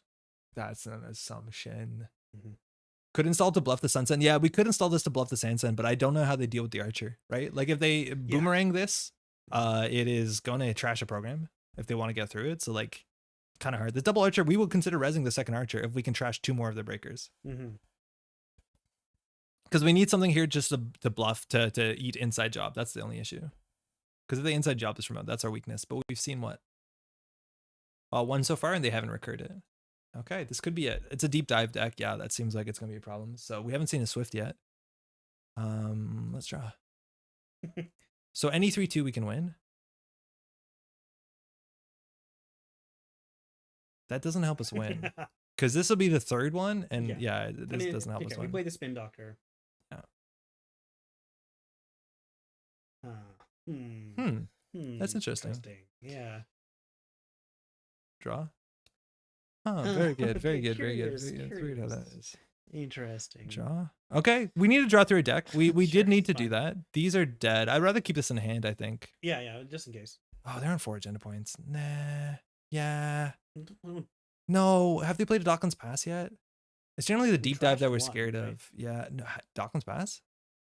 It's hard to recognize because it has a hat. It's on the top row. Yeah, you're right. The hat does it. Yeah, okay. We'll keep it in hand. I don't think that might work.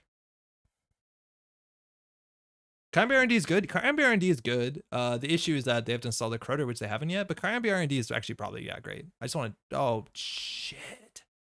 Okay, this is fine. Beta. Because they're not going to touch the hostile. That makes so much sense. You have to play around this card in the format. Why do all characters have a hat? It's a good question. It's a bit of a long story. This is it's a April Fool's joke referencing a single weird card, Bass Chiraboga, and unfortunately the cards haven't been reverted to their pre-April Fools. It's been a couple unfortunately months. Despite the positivity of the Shep and Sit Down video, Netrunner was once again killed by an April Fool's joke gone out of hand. Yeah, it's just been persisting. So we give him back a Blueberry Diesel. We don't want the inside job, that's for sure. Kayambe. Okay. This is fine. This is totally fine. Last Just click, gonna keep wall to going. wall. That's fine. That's fine. We don't have any agendas in there. That's fine. Draw a card. Oh, because we have erased the spin doctor. That's fine. We didn't need the credit. Yeah, we didn't need the credit. Okay, so this is an issue. But we can patch up archives a little bit After drawing. Okay, we need to keep that. Yeah, that's the issue. How do you keep that? Patch up archives. Make them think it's with a tithe. They don't know it's a tithe. I'm aware. Sorry? I don't understand. So we'll throw this out. Do we ever Kayambe? Do we Kayambe archives? I think so. Yes. That's perfect. I think it's technically a solution. If you don't ice archives at all and protect R&D, it seems like nothing's in HQ though. No, for sure, but we drew a lot. Like even if we don't, that's what they're going to do because it gives a Steve trigger. Smart to think HQ was vulnerable. I think they're just going to do it no matter what, right? Because it's free, Steve trigger. What's in server 5? It is a Sansan. So if we top deck or if we just survive till next turn with the Atlas, we win. Yeah. Put in remote safest place. Why didn't we think of that? Yeah, Kevin, you're totally right. We Who's should. To say? Well, hey, we scared him off. So yeah. Just get Trickle Light. No, okay. We also should have spin doctored on the last turn to shuffle back in 2 Trickle Lights. Yeah. But hey, never punished. Server 5. Crashing wall to wall. Advance, res, score. And that's the game. That's folks. the game. Archers did their work.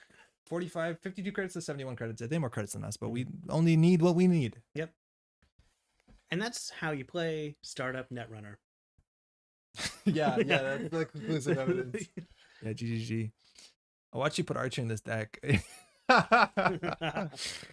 You saw it. You saw it in HQ, and you bravadoed the remote. This is on you. Twice. Also that. There's definitely a go fast format for corpse. Yeah, there's a lot of like really drip value over time cards in startup, and there's a lot of ways now that you can kind of hate the remote upgrades. So you generally want a corp deck that can go faster, unless you're on the totally opposite side where you build a really grindy game net deck. But generally, yeah, corps want to go a bit faster. Yeah, I hear you. Yeah, for sure. Didn't see the Swift. Yeah, she goes so good in startup. Yeah. Good games tonight. Yeah, they were.